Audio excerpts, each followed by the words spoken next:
Suffice it to say that we stand in one of the most momentous periods of human history.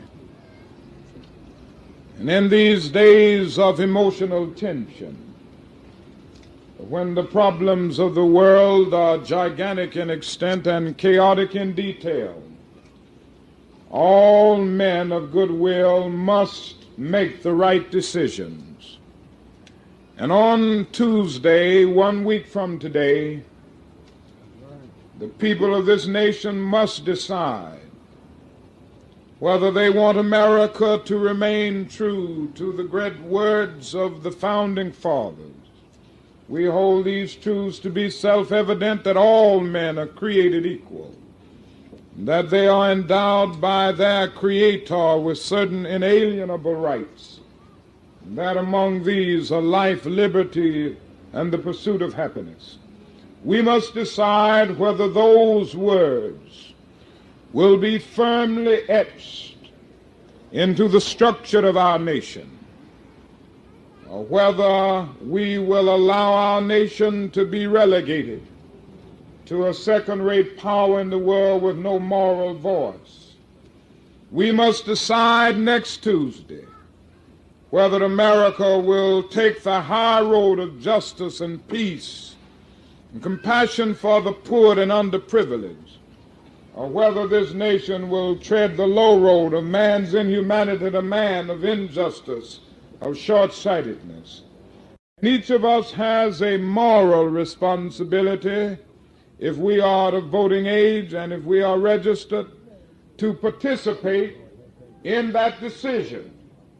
I come here to urge every person under the sound of my voice to go to the polls on the 3rd of November and vote your convictions. Now, I know you're intelligent people, and I don't need to tell you who you should vote for. I don't have any fear about that. You know who to vote for. I'm just asking you to vote. Now, just if you need, very seriously, never before in the history of our nation has a candidate for the presidency taken such a negative stand on the demands of our Judeo-Christian heritage for justice and understanding, goodwill, and compassion for the poor and peace. And so all men of goodwill will go to the polls on November the 3rd. And I hope we will have a great day in our nation, so that when we wake up on the 4th of November, we will know that America has made the right decision.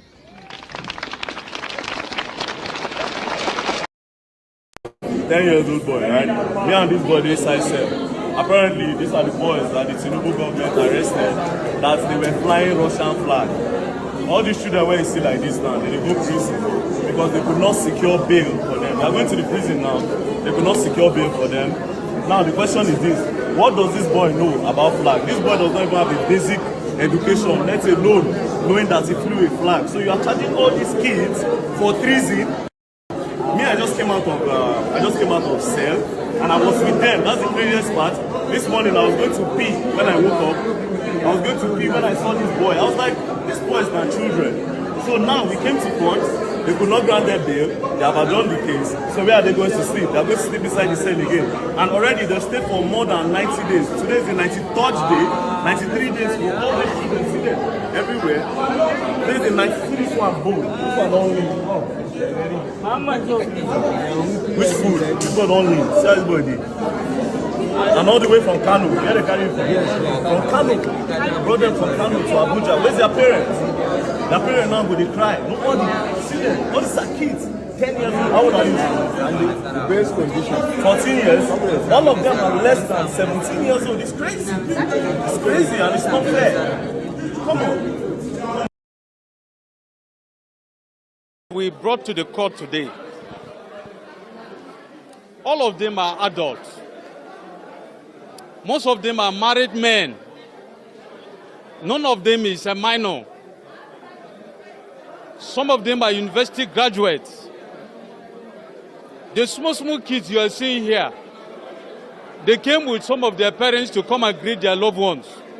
They are not even the real suspect standing trial in this case. These boys were arrested in Kaduna and Zaria. Imagine the level we find ourselves now. Do you know how much it costs us to be at this level of a democracy in this country? These young boys are trying to destabilize Nigeria using the Russian flags and other countries, calling on the military to remove our president. Is it fair to even remove the state governors that they don't want democracy again? If you don't like democracy, are we forcing you? You go back home and sit. Everybody is enjoying their fundamental rights. Nobody is abusing their rights. Everybody is enjoying free movement, and everything's are moving fine in the country. These boys, only for no reason, they started protests, violent protests with the flags, foreign flags, Russian flags. Haba, is that what we want in this country? Don't mind the Defense Council. They will always say something to tarnish the name of Nigerian police. It's not true.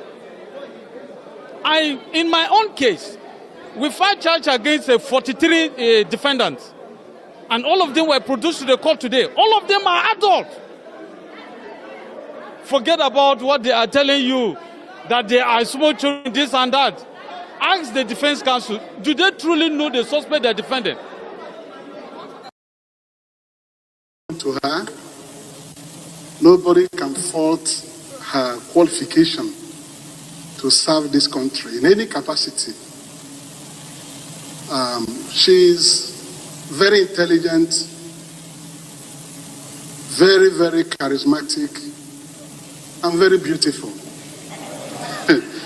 You can see, I asked her to tone down her beauty when she comes in today. Please, Mr. President, restrict your comments to her resume. her resume. It is there, former beauty pageant. You know why I'm saying that? It is there, most beautiful girl in Nigeria. Senator Ome, restrict yourself to her resume. Otherwise, Thank you. We'll go into social media Thank Google. you. I will ask a question. Who touched my Bianca? And I am ready to die defending Nigeria in whatever way. When it is God's time for us to go, it is and you no took more my going time to to be God. You are ready to defend Nigeria. I gave you my time. No, I'm coming. Alex, hold on. You already started. What I'm saying, defending Nigerians is this. I gave him my time and he's using it to defend Nigeria. No, sorry. Alex, I'm sorry. There is Alex,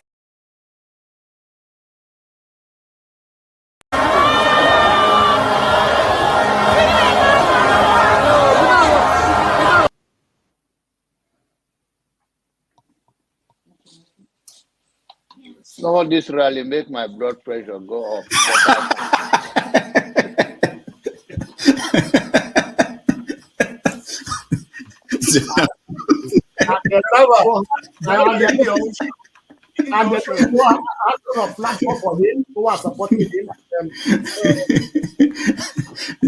So you should get a filter sometimes. Filter your thoughts before you say. I'll continue to take blood pressure medication. Why are you getting high blood pressure, Jonava? Now, I'm not taking medication for myself. I'm taking it for people like Paul and some of you guys that after the January, February something, and then people like Soludo, that is a good spoiler. I thank God for his life. He's working for my godfather.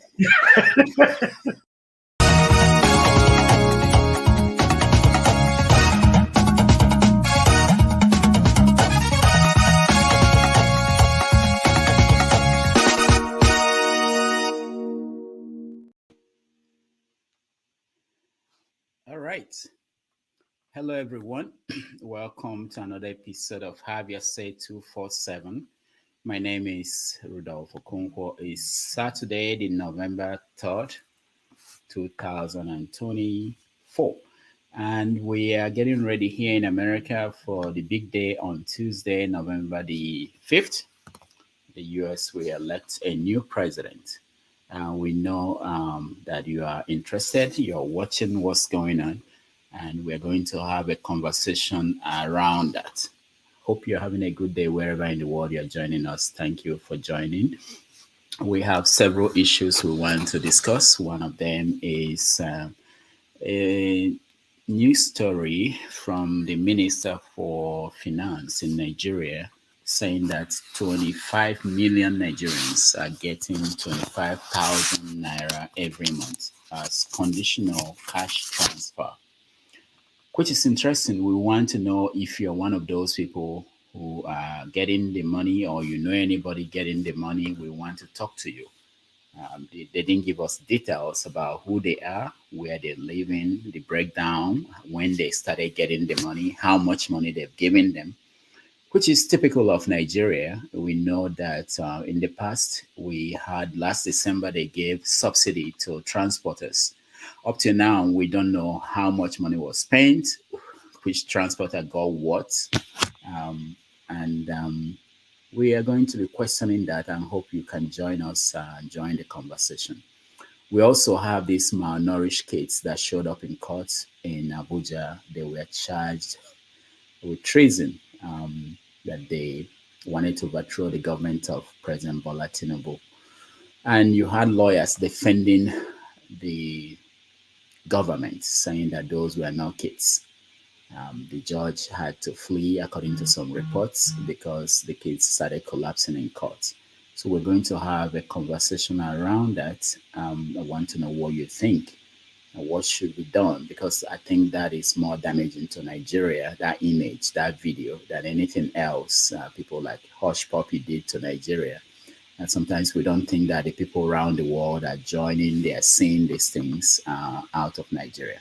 So we're going to have a conversation around that and so many others. So let me share the link so that we can begin the conversation. I'm sorry we are starting late. There were confusion about time differences. In the UK, they've gone back 1 hour behind.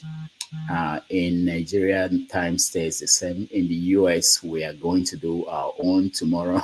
Tomorrow night, we will go back 1 hour. So the plan is that the time will change for people watching at home in Nigeria to be 6 p.m. on Saturdays for Have Your Say. But in London and in the US, it will remain the same time. So let me bring in people who are joining. I will share the link for those who want to join us to join the conversation. I think I have Show in the studio. I have Flagship in the studio. Mr. Show, welcome to the show. Good evening, Rudolph, and good evening to Flagship as well and everyone else watching. Salute to the comment section. If you can hear the background noise, I'm out with a few friends and they're discussing the Kemi Badenoch. Those who are for Kemi and those who are against Kemi Badenoch. I forgot that. We are going to have a prime minister, a Nigerian prime minister. Oh, not Nigerian born. Well, yeah. Her father is Nigerian, is it? Yeah, both parents are Nigerian. She was born in the UK, but taken back to Nigeria as a kid. So she went to school in Nigeria and a bit in the US, and she came back to the UK at 16. And since then, she's been plotting her way, pandering to the conservative voters, disparaging Nigeria in front of the people that will vote for her. And so she's become the leader of the Conservative Party. So she's going to go to the polls, where she will lose. My early prediction, she will lose woefully. She would get. She has 5 years, doesn't yeah, it? Well, if they don't call a general election sooner, but she has to wait 5 years to go to the polls. So it depends on how badly the Labour Party does between now and then. And also, there's a third party now called the Reform Party. They're like the farthest right party, led by Nigel Farage. It's like the Donald Trump of the UK. So what is going to happen with Kemi? My early prediction is she would get some vote in London. The most vote she would get is in London, where she will still lose because London is very cosmopolitan. There are a lot of everyone from everywhere in London. Even for Brexit, London voted to remain. But the further away you go from London, the less popular you become. Now, a lot of conservative voters are saying, like people in Scunthorpe, Middlesbrough, all these far places where you hardly see a lot of black people or foreigners, they're already saying that the fact that if they like Kemi's ideas, but they can't go past a color. So they are saying that they would rather vote for reform than vote for the conservative parties. They like everything Kemi says and what she stands for, but she's a black lady.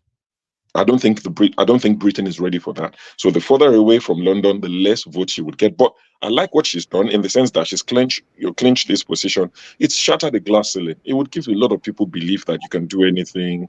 All these motivational speakers will use it, and it would help a few kids, which I'm all for that. But I think at what cost? If you listen to Kemi speak, you know how she thinks, which is quite unfortunate. But yeah, that's that. Also, let me just touch on the topics that I want to highlight, so I can go back and join my guys and quickly lose my voice while we shout at each other.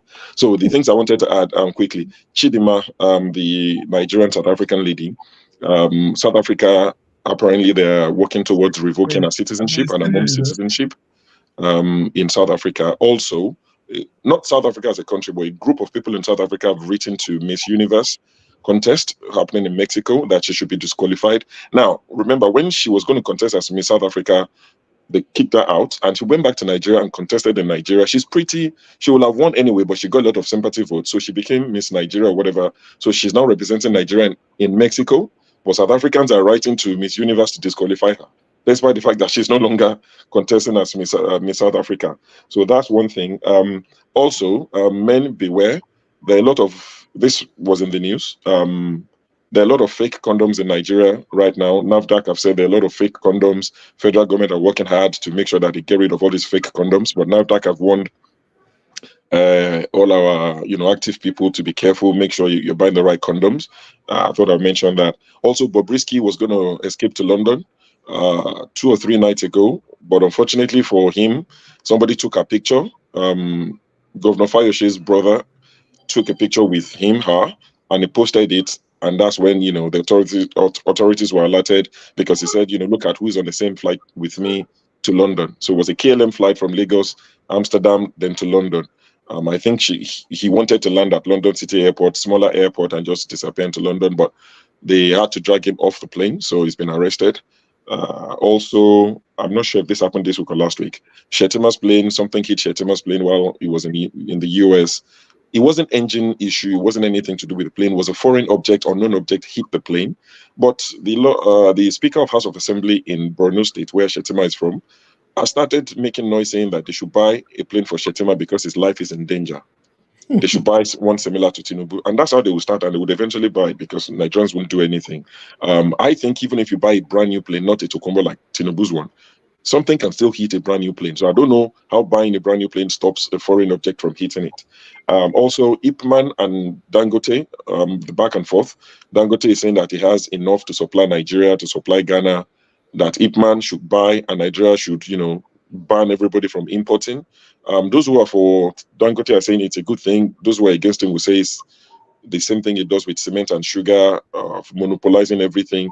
Ipman have come out to say if he sells at a good rate, they will buy from him, that it needs to be transparent.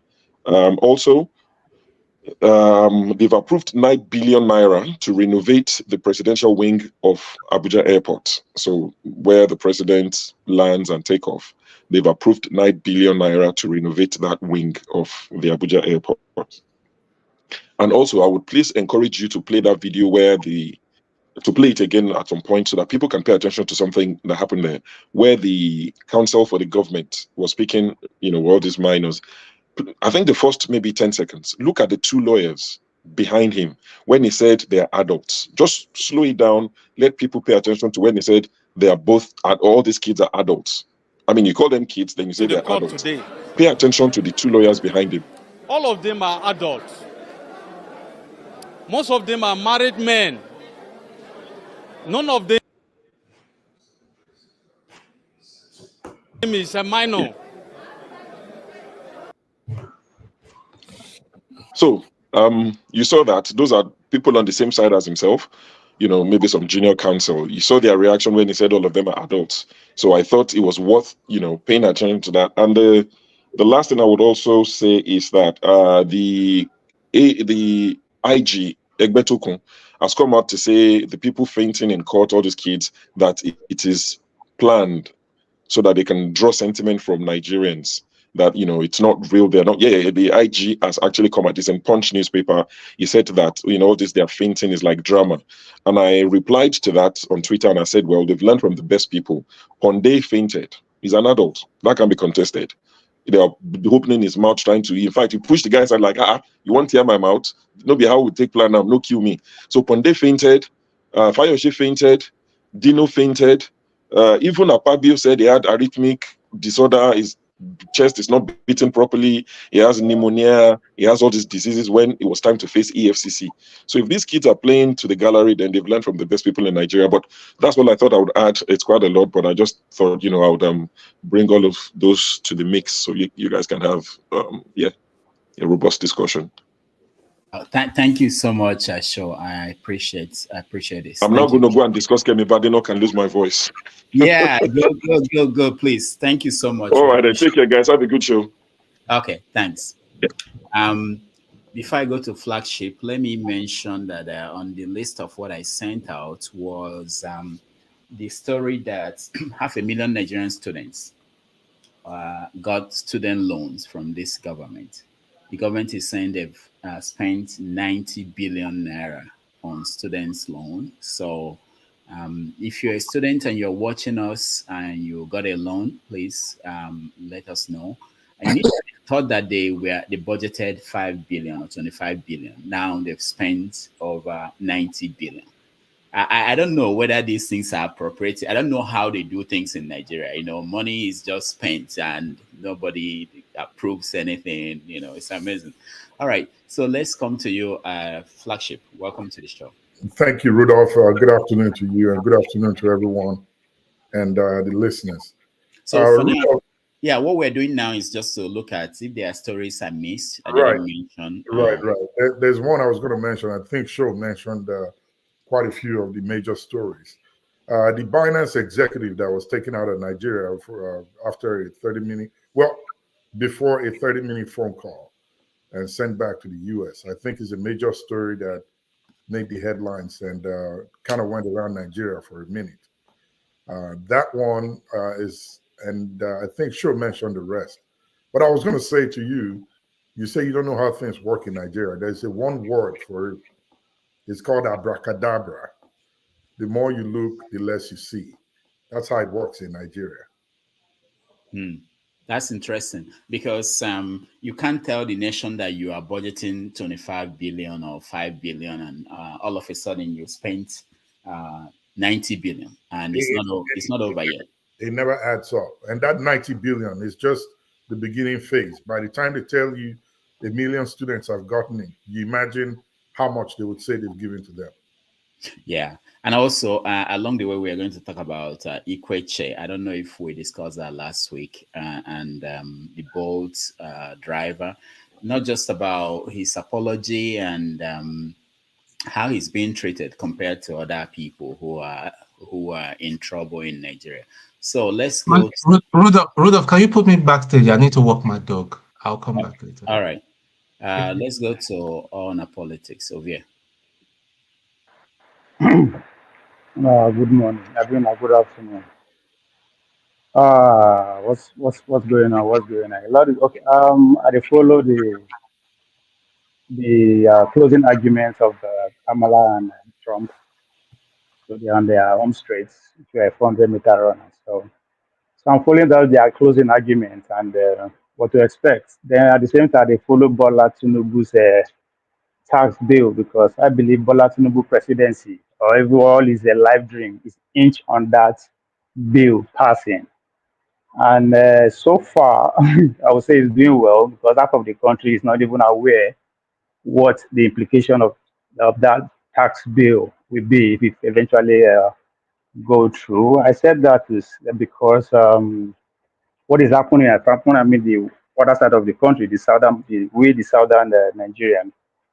To refresh our memory, when they announced that they're going to be 10 days protest, and a lot of people question the wisdom behind them making it public before action is taken. And the effect of that is to actually, downplay the psychology of the southern youth against future protests that might come. Then followed by that, Deji Adeyanju came out a couple of days ago and said, if you know, see 1 million people for street, you will not join. People did not actually read minute to the timing and everything that is happening. So, but so far, the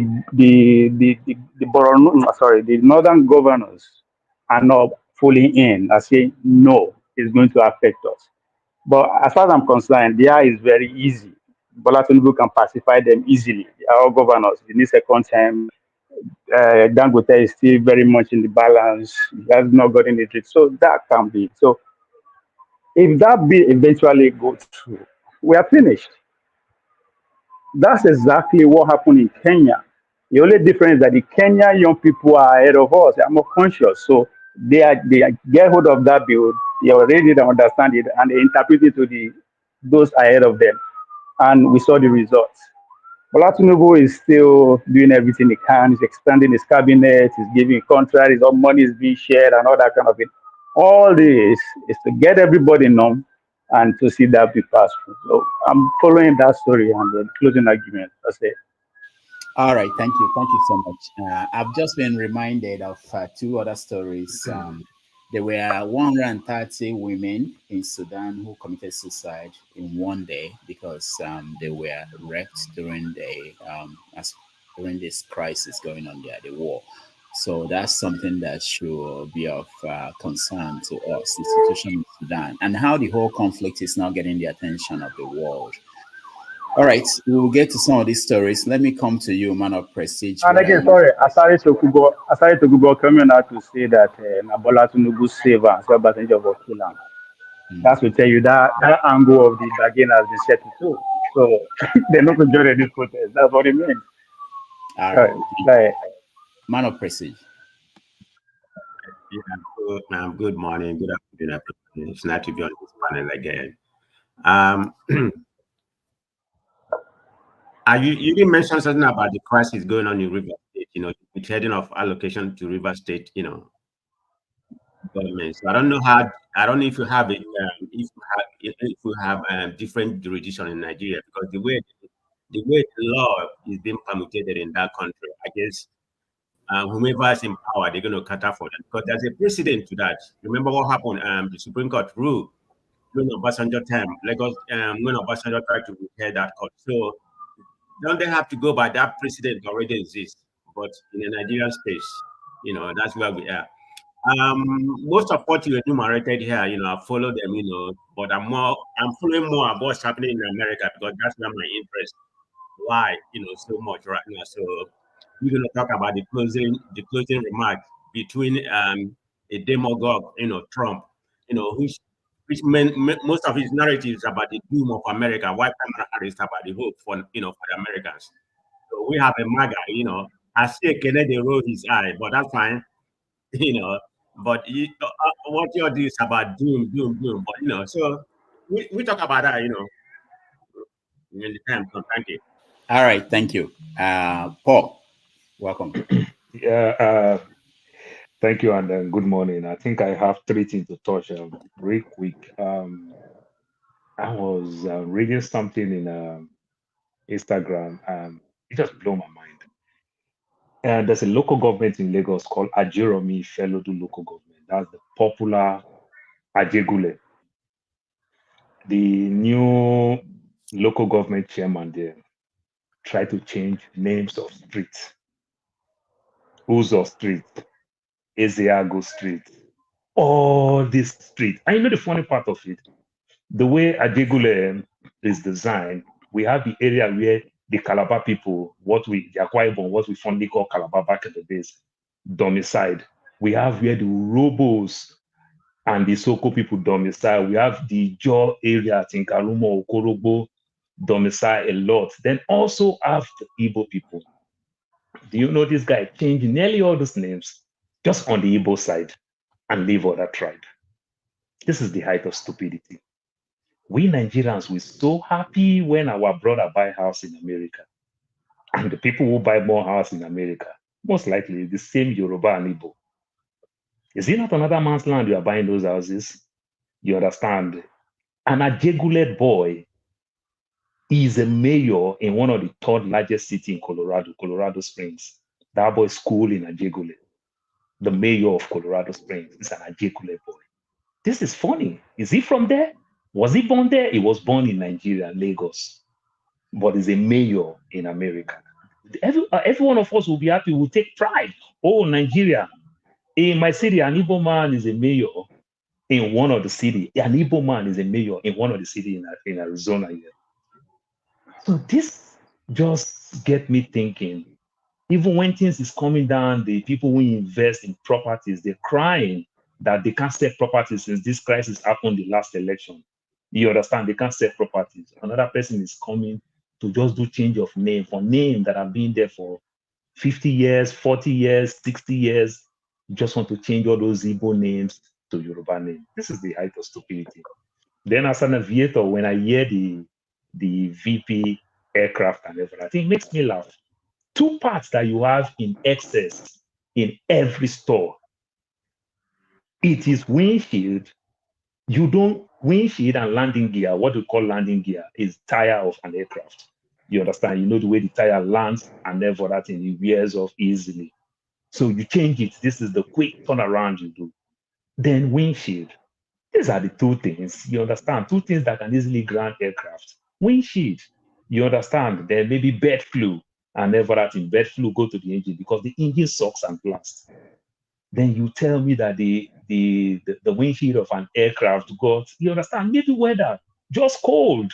Maybe weather, the captain didn't use the right temperature and everything, just get cold and everything. You replace it immediately. These are things you can rob, you can get from another airline, they give you, you return it back to them. You just rob, you partner with so many airlines and everything. You work in United, you can get it from Delta. You work with Delta, you can get it from Iberia. You just rob. These are things that they partner because you can fly to the other people's own hub. Simple as that. They want to make news with things like that. Doctor, you know the funny part of it? They still operate like back in the days where every one of us only listened to two means of media, NTA and Radio Nigeria. They still think that is the era we are. You understand? They don't understand that we can find information ourselves. And this is the same thing I go back to America too. This is the same thing with the VP too, where you've met with everybody. You've never met with the Muslim community. But when you hear anything about the Muslim community, they say, oh, Trump is more wicked than that. Guess what? Trump wicked me with malaria medicine, and you are punishing me with cancer medicine. This is the height. You deny my family to get visa to come to the US, or you are killing all my family. You understand? In Palestine, you are killing all my family. You understand? In Lebanon and everything. It's a different thing and everything. I hope that woman lose this election from that point of view. I'm not supporting Trump, but I hope Kamala lose the election. That's my take on it. All right. Thank you, Paul. Let's go to Righteous Man in Nigeria. Yeah, good evening, Dr. Damages, and my sec, Paul, man of prestige, Olivier, and Chin for a long time. Good evening from here. It's been a wonderful time. I am quite, oh, Maga Man, good evening too. I'm just seeing your face. Yeah, and the other brother up there. Anyway, I am living in confusion since the last 3 days now, because I shuttles from Lagos to Seme to Togo, Ivory Coast, Ghana, doing business and coming back to Nigeria when things was okay. And I know how we are rated the moment you say you are a Nigerian. They'll carry you like gold, you know. You're a superstar.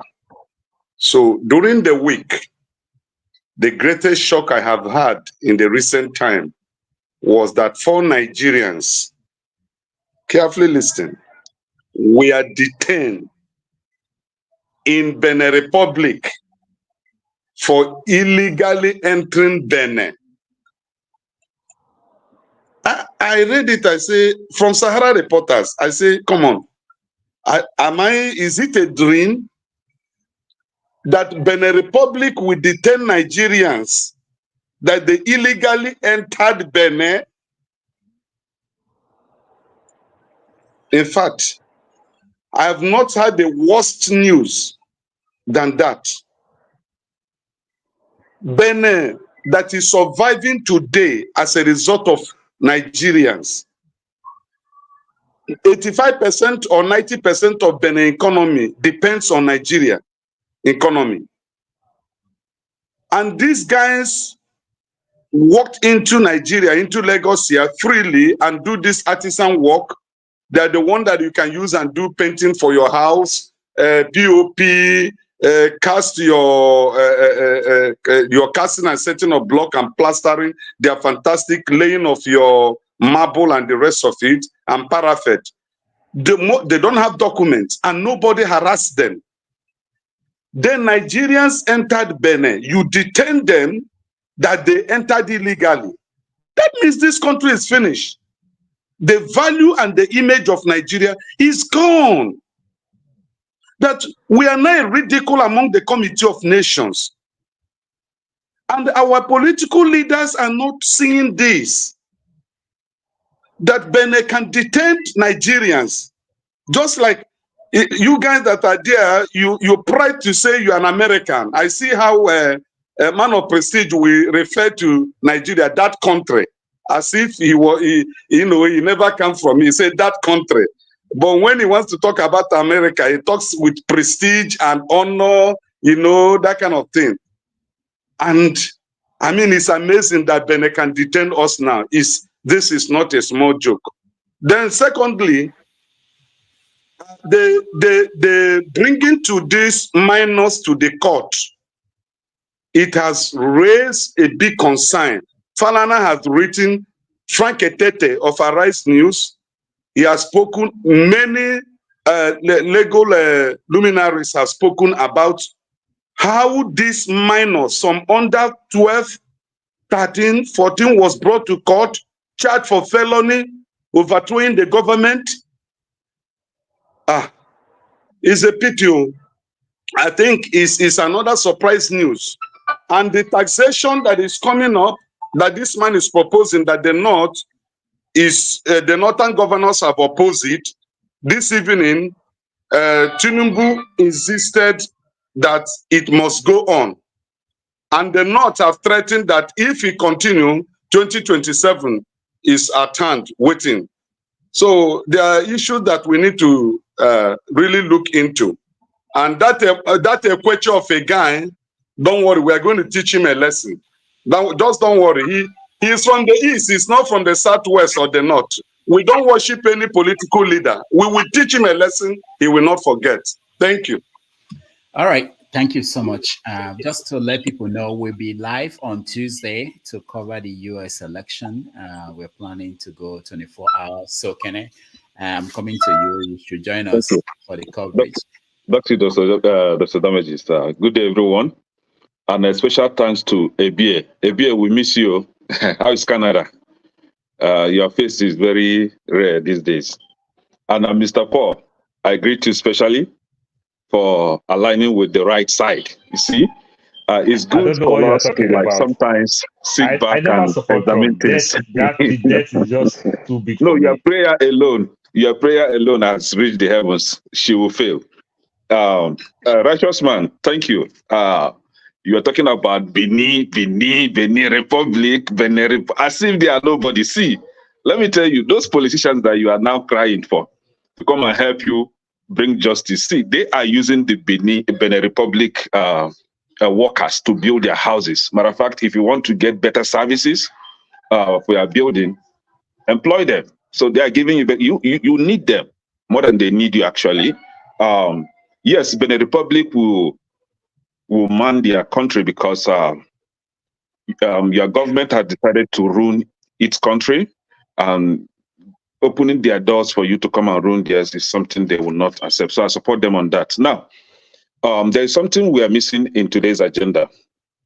It's about the Ministry of Niger Delta Development that has been scrapped by the federal government, though they claimed that it was just renamed to Ministry of Regional Development, and that drew my attention. Now, we have Northeast, Northwest, North Central, Southwest, South, Ministry of Development. All these regions, they all have Ministry of Development, meaning that the federal government has special attention in developing those regions. My question is, where is the Ministry of Southeast Development? There is none, only Southeast. And that brings me to what Mr. Paul raised about a local government in Lagos State renaming all the Igbo name street to Yoruba name street. You see, this is the actual Nigerian of your dream that you guys are busy building. And you now expect somebody like me, Kenechukwu, to be proud of Nigeria. Somebody here last time was asking me if I would die for Nigeria. Was it for forefathers or electricity? And I asked him, why will I die for a useless country? A country that has no bearing, country that has no mission, nothing. They are just existing like wild animals. See, I cannot even sweat for that country for one day. Now, and again, we are missing something about VDM, the very dark black man, a very important person in Nigeria, just because he wore a black clothes that looks like Nigerian police uniform. And then he was arrested because of. And forgotten that movie actors, content creators, they all wear the same clothes. So why is it because it is a very dark man? And that is why he was arrested. So we should discuss about this. The level of intimidation is very, very troublesome these days in that country. And then in today's agenda again, though I think you listed it about the minors. I heard someone talking about, minors were arrested, minors were arrested. Yes, I'm not a party to arresting children. I will not support that. However, when some of us are talking about there is something fundamentally wrong with your constitution, you fail to understand that. You don't have to change the constitution. You just scrap this constitution completely. Better put, just divide the country. Let every unit has, develop its own constitution based on their belief or whatever they would, however they want to run their region. Now, in your constitution, a minor of 7 years can be arrested. A minor of 12 years can be detained. And now, Shosho was telling us that some of them were just pretending, to be malnourished because they learned from your regular politicians how they fall sick, they fall from the tree, some fall from hospital bed, some come to the court with drip, with IVs and all that. So we have a lot to discuss today. And then on that, you played a video when Bianca, the late Chukwuemeka Odumeko Ojukwu's wife, was being interviewed by the Senate. And now, one thing that drew my attention that makes me very furious and angry was when this he-goat that calls himself Senate President, Godswill Akpabio, saying, my Bianca. See, I was like, this guy should take his time. Why is he referring to her as my Bianca? What does he mean by that word? He should know that Ojukwu still have soldiers behind. He should not be trying that. This is our leader's wife. You are calling my Bianca. So please, it should be seriously warned. Thank you. When we come back to you, why are you not angry that the leader, your leader's wife, went to work for APC? That should be. Yes, is another talk on his own. That one is another talk on his own because she said, I don't want to talk because she's my wife, my leader's wife. So then they came from senior minister, then they downgrade to junior minister. All right. They also downgrade again. She needs to survive. Ongadeka. Ongadeka. All right, let's go to Chim. Chim, welcome to the show. What are you listening to? What are you watching? What story is important to you this week? Rudolph, good morning, and good morning, good evening, good afternoon to everyone, wherever you are. Yeah, I think all the stories you've outlined are worth taking a peek at. But the one thing that I want us to also reference and have a go at, if time permits, is the forensic report that came out of the last Edo election. It was quite interesting when I watched the video on our rights, where the individual, I'm not sure what civil liberty organization or organization he represents, but the good thing is I enjoyed the work they've done. The fact that they were able to get all the electoral materials and sent to South Africa for the forensic assessment, which has come out to, not that we didn't know, but at least I love the scientific approach they've put into it, so that when people come here and people say, oh, elections were rigged, and somebody will say, how can you substantiate this and all that? They didn't just rig the election, they rigged it poorly, and the evidences are so glaring. And for me, why that news is critical is for those of us who keep talking about 2027 and who keep talking about the fact that we should wait for election and all that. Elections, there is what I refer to as a state capture. We have a bunch or a group right now that has taken mismanagement and trying to destroy the society. And that group, we know who they are. Let me not mention names. There's no point, but we know that category of people, who they are. And the painful part is the fact that these are people who, in the days of the previous political party, screamed and told us they were Democrats, tried to tell us how they had the highest values of democracy embedded in them by Oromia. And, and suddenly now they have been entrusted with power, and we see the way they are trying to decimate the entire system. They're not even smart. They're not, before, people will rig election and try to deny it, try to make it look like they didn't rig. And then if we had a very fair judge, some judges under the PDP era would overturn undone elections. People like Oshomale should remember he contested with a man called Professor Osumbo. And it was alleged that Osumbo's PDP then rigged the election. Osumbo was in office for barely 3, 5, 6 months. And then the Supreme Court or Appeal Court or whichever appellate court it was threw him out and instated today's godfather of rigging, Comrade Adams Oshomole. So, I'm so happy with what is going on. I would love a day where I would like to ask these people how they feel decimating the system that they benefited from. Oshomole came to office because of a fair judicial system. I remember that. Under a PDP government, under Yaradua, he contested election in 2007. Sorry. He was perceived to have lost, but he was rigged out. And the judiciary brought him back. Today, the same man called Adams Oshomole is perpetuating rigging. We know even our so-called president today, who claimed to be one of the highest Democrats that has ever happened since the time of Winston Churchill or whoever you want to mention, today is an apostle of grab it, snatch it, and all those things. And I think it's very pathetic. And the other thing I want to add, if we might not discuss it, but is also that our president was a beneficiary of a judiciary that ruled that state funds, when the Obasanjo government wanted to withhold funds that are for Lagos State because he created local governments or whatever it is they were called then. And Obasanjo said he would... LCDA. Yeah. And then Obasanjo said that unless he upturns that decision, he would withhold Lagos State, which he did withhold for the rest of Tinubu's tenure. But they went to the judiciary, and Justice Uwais of the Supreme Court presiding said, no, it is wrong for the federal government to withhold allocation to a state. The judgment is there. So in other words, we're not even supposed to be playing around this matter anymore. It's been settled.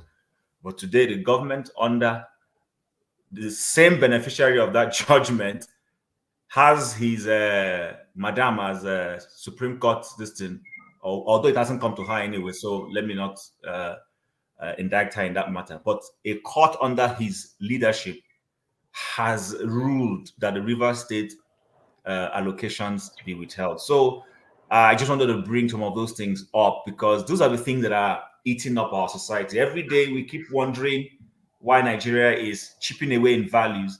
It's some of these little things. It's not even all this electricity we don't have and coal. I mean, there are societies who are being governed well, but they are grappling with infrastructure. That's one thing. But here now, this is not even an issue of infrastructure. This is an issue of people clearly using their hands to pull down the foundations, the rubrics that form a society. So I think giving that Edo forensic report a little bit of attention might be good. Let's just see how it goes. Yeah. All right. Thank you, Chim, for that. We have that video. Maybe down the road we play it. Let's go to Jagun for the last comment before we start conversation on one topic. So, Jagun. Good evening to Rudolph and the panel. We meet here again. I think what I want to put forward, again, follows from some comments I've already made over the last day or so, where the enemy within is my real focus on the matters concerning Nigeria and Nigerians this time around. We have enemies within. Kemi Badenoch is one of those enemies within. Tinubu and the ruling class of Nigeria are enemies within. On this very platform, we have several enemies within. I'll put to you, Rudolph, that a good many of those enemies within are the moderators of the show. Not all of them, and some at different levels of being the enemies within. All my utterances since I've come on this show have largely been through the emotional willing of the belief that Nigeria could be a better place. Sometimes when I'm amongst Nigerians, and these days I'm amongst Nigerians mostly on this platform, and my gusto and feeling and fervency and belief that Nigeria can be a truly a better country. My aspirations in that direction are regularly torn down, not just by this platform, but by the conduct of Nigerians generally. Our conduct is so poor, and I'm not talking about our aggression or our skill, our intelligence. I know that those things are within us all, but our understanding, our sense of fairness, our sense of balance, we don't have it, and it tells me that we can't improve. We're not going to improve, and I'm appalled to listen to myself saying these things, because since I was somebody who became conscious of what goes on, pretty early that was for me, I've always dreamed of Nigeria developing itself and becoming a great nation. But I'm to the point where I'm looking at us And I'm really understanding that this thing is a pipe dream. It can't happen. And it can't happen because of the enemies within. I cited Kemi Badenoch, and I like the fact that I come on this platform and I learn a bit about the politics of Nigeria. But my initial understandings about the higgledy-piggledy, idiotic way that we practice anything really, it's obvious that we're not going anywhere. It's obvious. We complain a lot about Nigeria and the ruling parties and the elite. But when we look, if you give a Nigerian a position, they believe that they are the owners of other human beings, that they can control and dictate to other human beings. It's something I want to speak to you personally about, Rudolph, as you know. But as everyone is introducing what it is that is on their minds, I'll leave it at that stage and wait for my turn around the corner. Thank you. All right. Thank you so much, Jagun. Let's start our first topic, and that will be the closing arguments made in the US elections that is happening on Tuesday. So far, 67 million people have voted. That's more than the people that voted in Nigeria. And this is early voting. The election actually is on Tuesday. I personally voted last night. When I went to the line, it lasted for about 40 something minutes. And people took it seriously. I have not done early voting before. This is the first time. So I was surprised at the intensity, the faces of people I saw. It was a mission. Everybody had a mission. And I was voting in the suburb for the first time. So it was a different population.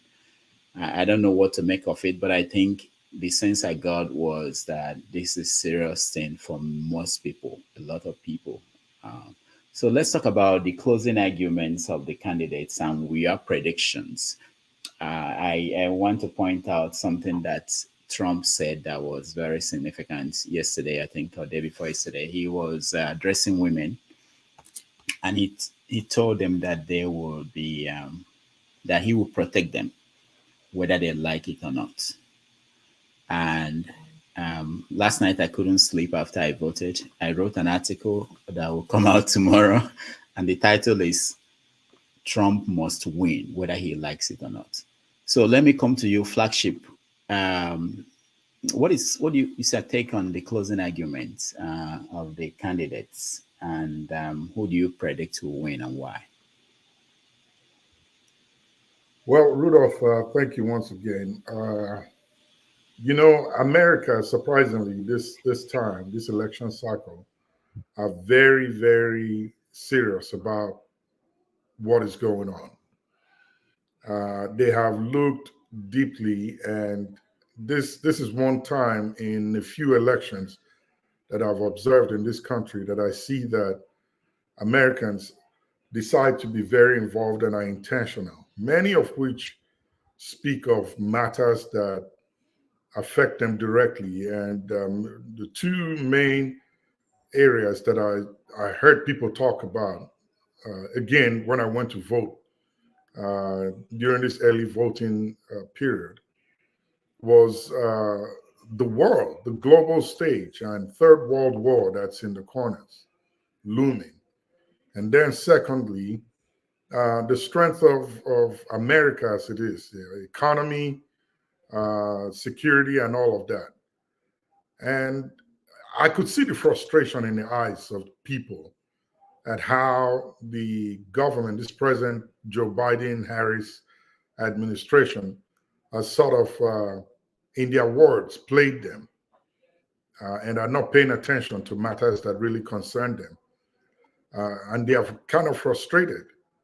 And believe it or not, Americans are paying attention to the Middle East, and they are worried that Israel is not listening to the US anymore, and they are not following advice that is being given, and that we're at the brink of a war. I spoke with a guy on the line who's a missionary, and was telling me of his experience in Israel during this war and how he made it out. But that what the people are hoping for is for a Trump to come in and then maybe to be able to get a hold of this situation in the Middle East and quell it. So generally, in my opinion, from what I've seen and with the closing arguments that they made, both candidates, suffice for me to say, have played so much on the emotions of America. And I'm a little disappointed in both of them, to be honest, because while I was waiting to hear more about policies, reforms, and how they will make things better for Americans first, and then on the international and global stage, of course, what America craves for is world dominance. When they are talking about personal matters and personal issues, that makes no sense to the average American. And unfortunately, we are all getting sucked into it. How they live their lives, what they did in the past, from their personal to business lives, and so on and so forth. But I'm hoping that with this election, I voted as well. I voted about a week plus ago.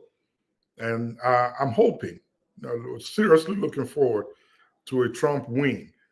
Because if the war breaks out, everybody is going to collect, as we say in Nigeria, from here to Africa and the rest of the world.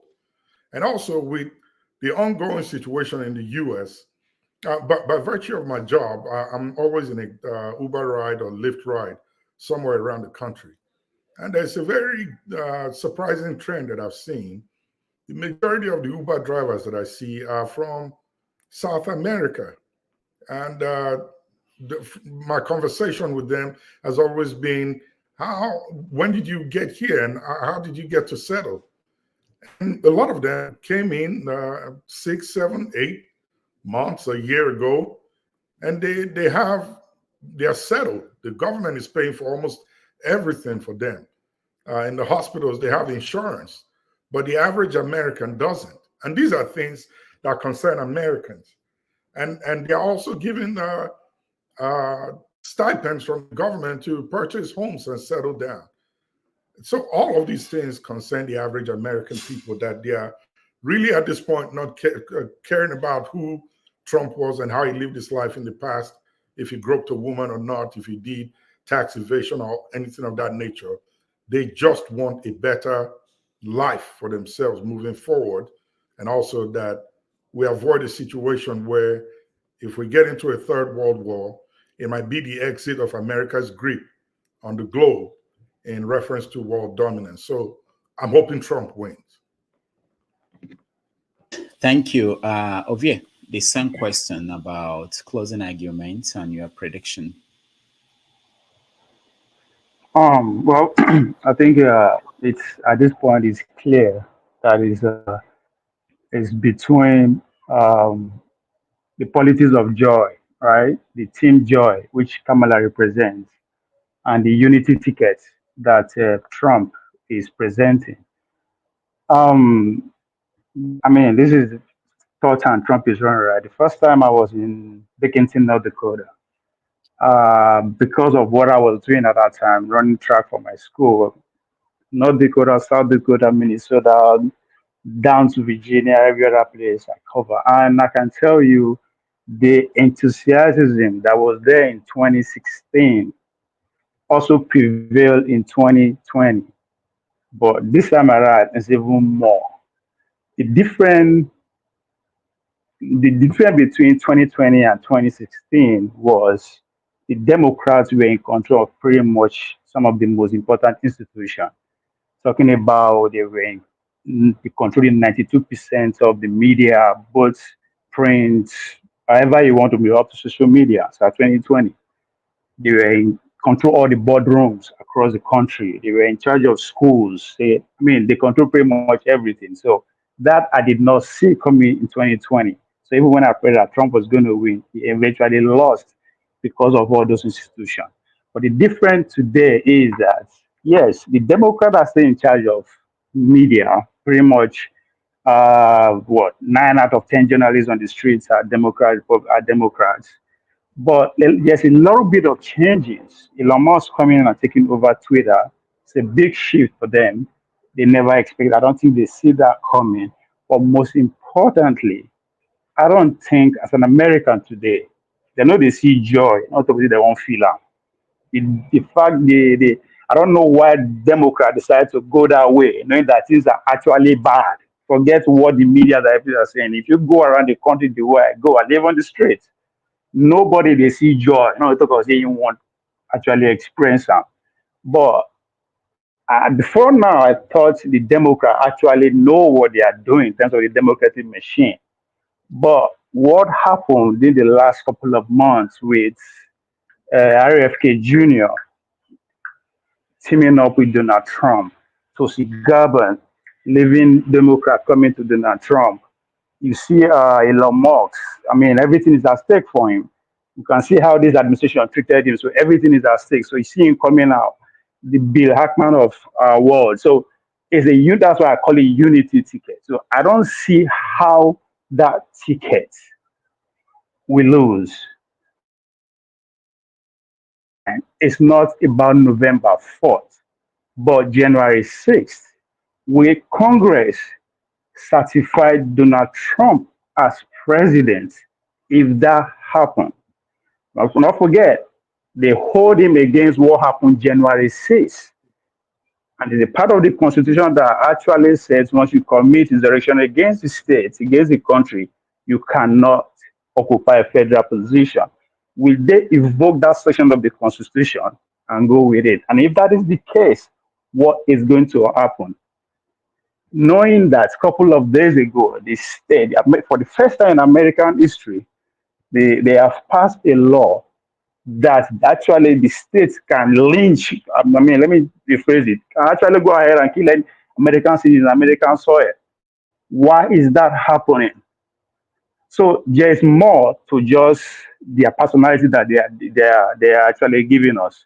The whole world is at stake in this election, and I think what Donald Trump is actually in for is to put his name on record. Not necessarily he's going to do anything, because the transformation that is going on is significant that whoever be president, his name will everly resonate going forward, either in favor of America or not. I think that is what is in for him. Well, bigger than that, for the American people, is I think at this point they have seen beyond their personality. Trump has been in their front of television for the past 40 years. So the idea that it is Hitler and all that not working. The other side, the unity ticket, which is Kamala Harris, we saw the process that brought her in.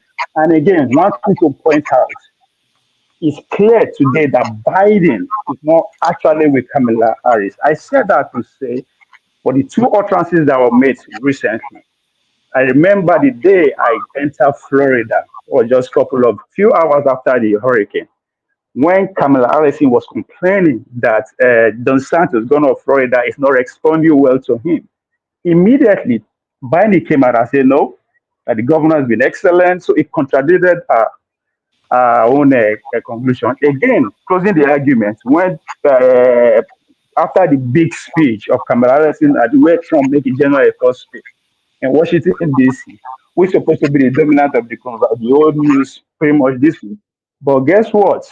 Biden came out and said, in response to the comedian that called Puerto Rican a floating garbage, he responded and said, no, instead, it's all Trump followers that are floating garbage. They capitalize on that. But one thing we should point out, when the media asked Kamala, what is her take regarding what Biden said, she distanced herself from that comment.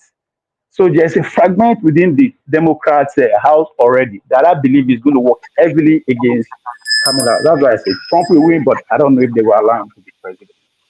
All right. Thank you, Ovie. Man of Prestige.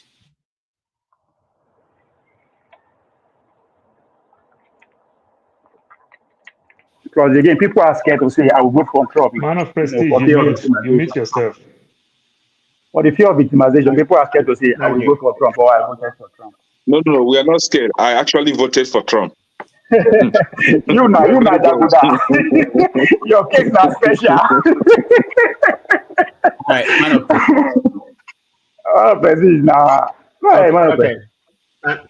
Thank you, thank you, everybody. Over there's no fragmentation in the within the Democrat. Okay, we are all at peace, and we're gonna win this election, but it's I gonna be wasn't very asking a strange. question. I wasn't asking a question. I was telling what I'm seeing. So no tell me whether it's or not. It's not a question. But I'm telling It's a no. fact. I'm just telling you, we don't have any fragmentation. I don't ask you We now. It's not a question. I did not we ask you don't question. So don't tell me. I'm telling you what I see. The statement. I know I did tell as you a what I Democrat see. insider, I'm telling you what is happening. So I mean that's I'm just not a Democrat or we Republican, don't have so I'm neutral. that. Okay, but I'm trying to come with a different opinion. As a Democrat insider, there's no fragmentation. Even what Biden said, the garbage and all that kind of nonsense, he wasn't supposed to say that. When Kamala Harris was addressing, the biggest audience ever in any rally. But having said that, what we are getting from this closing, argument and everything with this election, there could never been a very stark difference between two parties, Trump and Harris. I mean, the stark difference is very clear. I mean, you have Kamala Harris, who wants to put party, who want to put the country over the party, and you have person of Trump, a demagogue, who is after revenge and he's for personal interest. That's all Trump is doing. The guy is a narcissistic, and he's going to lose. It's going to be very close. I mean, all of you may go ahead and vote your conscience. It doesn't really matter. We are going to win this election. I'm pretty sure anybody wants to bet here. It's going to be Democrat, whether you like it, and if you don't like it, you can go back to your shithole country. Okay? Because Democrat is going to win this election, regardless of what everybody says.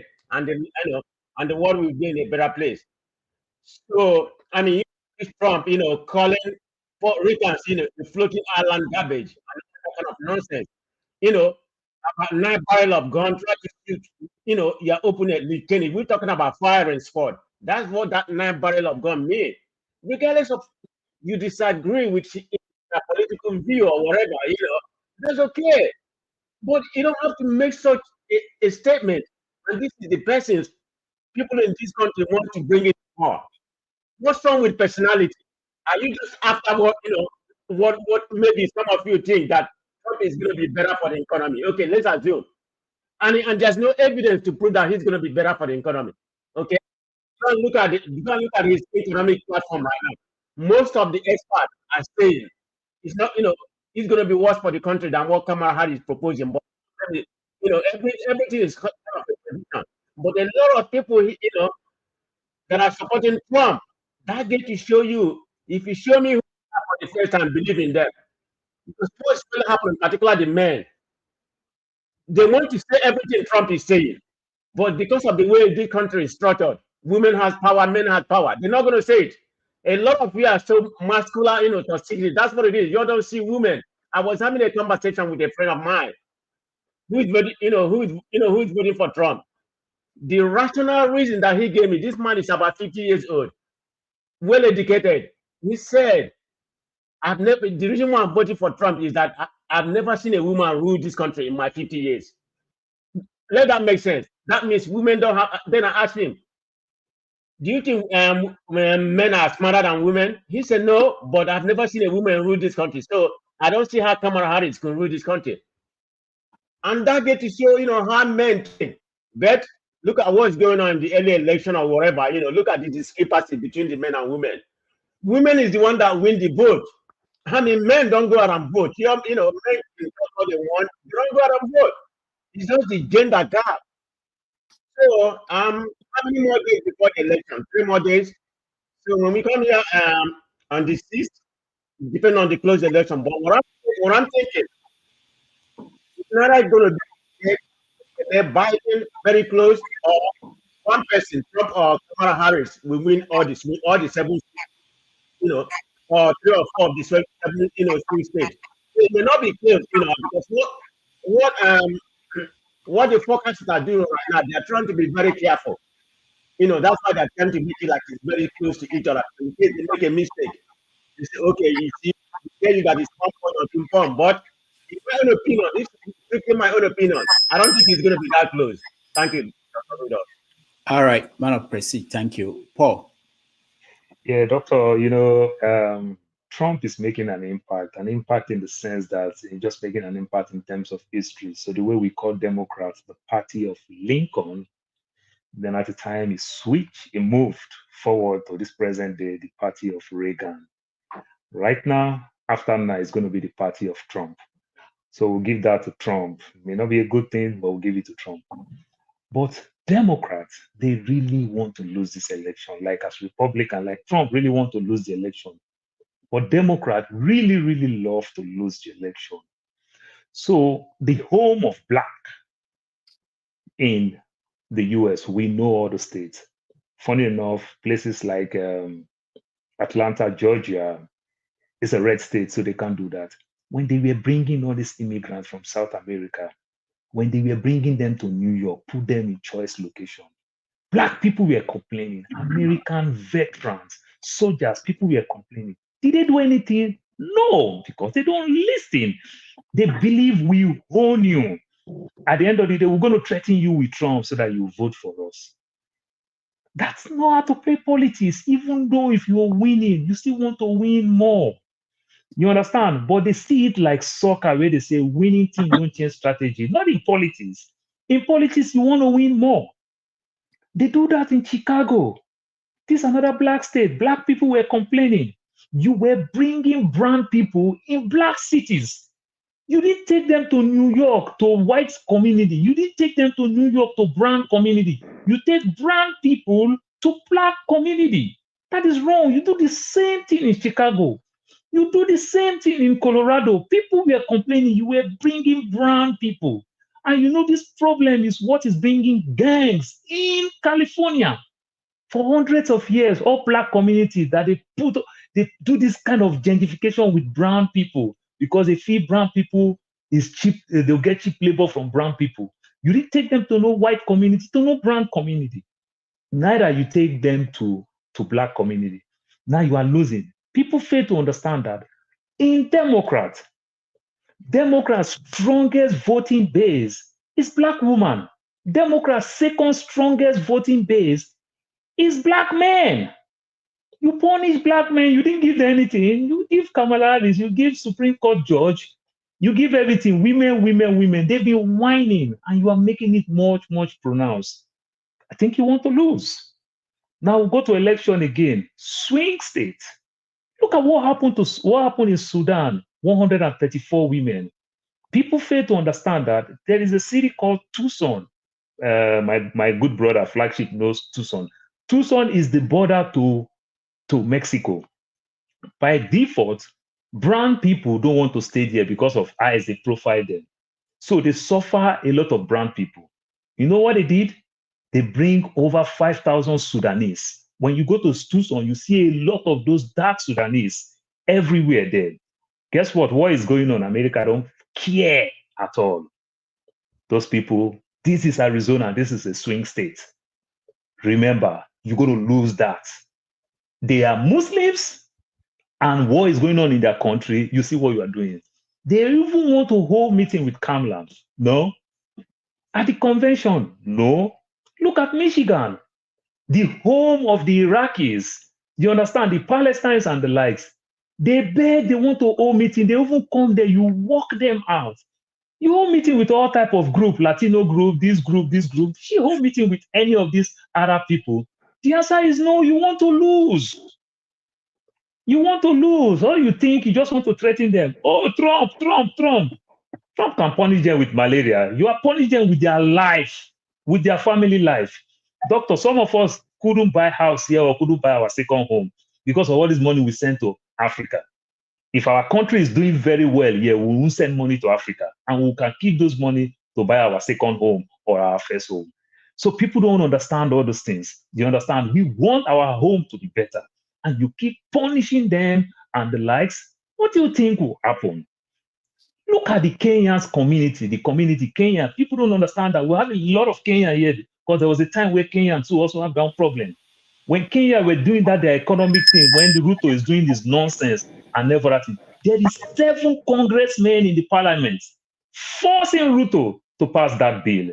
You understand? Do you think the Kenyanese people, do you think they'll be happy to vote for Democrats? I think Democrats want to lose. And I wish them lose this election. That is where I'm coming from. I'm not supporting Trump, but I want Democrats to lose for president. All right, thank you. Don't blame us, black men. Don't blame us. We'll accept it. Thank you, Paul. Righteous man. Yeah, doctor, once again, the scripture says, the fool says in his heart, there is no God. So I'm coming from divine concept. As long as I live, I believe in the existence of the Almighty Creator. There is no science, there is no civilization, there is no riches of any country or any individual can convince me that there is no supreme being that rules in the affairs of men. So from that concept, I want to draw my conclusion on 2 bases. Number 1, considering the circumstances that brought Kamala Harris to this position she occupies today, it could be the finger of God that is at work for America to have first elected female president. Because ordinarily, if she has gone through the routine of the American democracy or politics, she wouldn't have won that position as the candidate of the Democrats. No way. She had tried it before, and you saw how she ended. So I see the finger of God, that is what I call the divine concept, pushing her up to make history as a child of circumstances. Just like what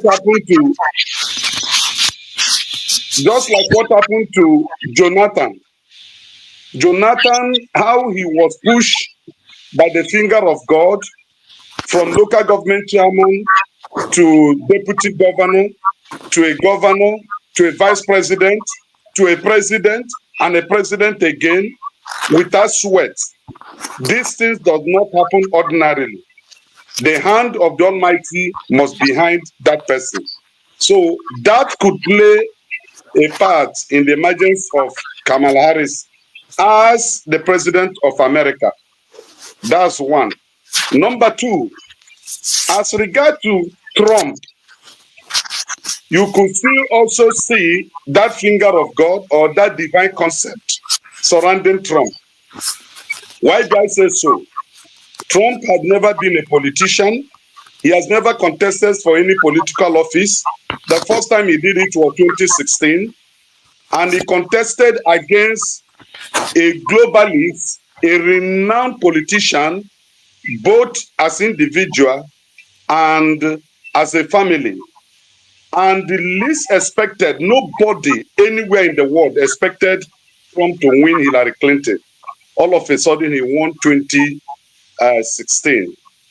And maybe there was something God wants to pass as a message to humanity. He lost 2020 via the issue of COVID-19. And then after that, all manner of bombs, political bombs, accusation was thrown on him. He survived it. Everything that needed to be played was played against him, not emerge as a Republican candidate, but he survived it. During the course of campaign, attempts had been made to assassinate him. look at that hand of God shifting his head and the piercing of that bullet on his ear. It is only God that can let that happen, because there is a purpose he had for that individual's life. So both individuals, I am seeing divine concept, the finger of God working in both of them. And it is happening because God wants to teach man lesson that he is God at any time. So any of them can win the election based on this concept I analyze. Thank you.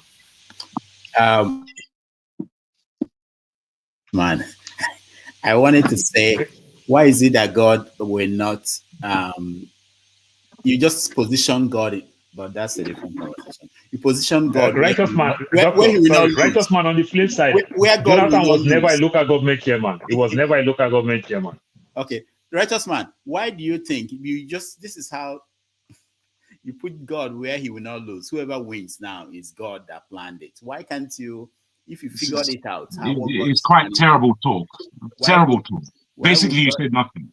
Why would God do this? You know, God should know what he's doing. He made it look like God is just playing both sides. Anyway, but leave it. Let's come back later if we have time. Can I?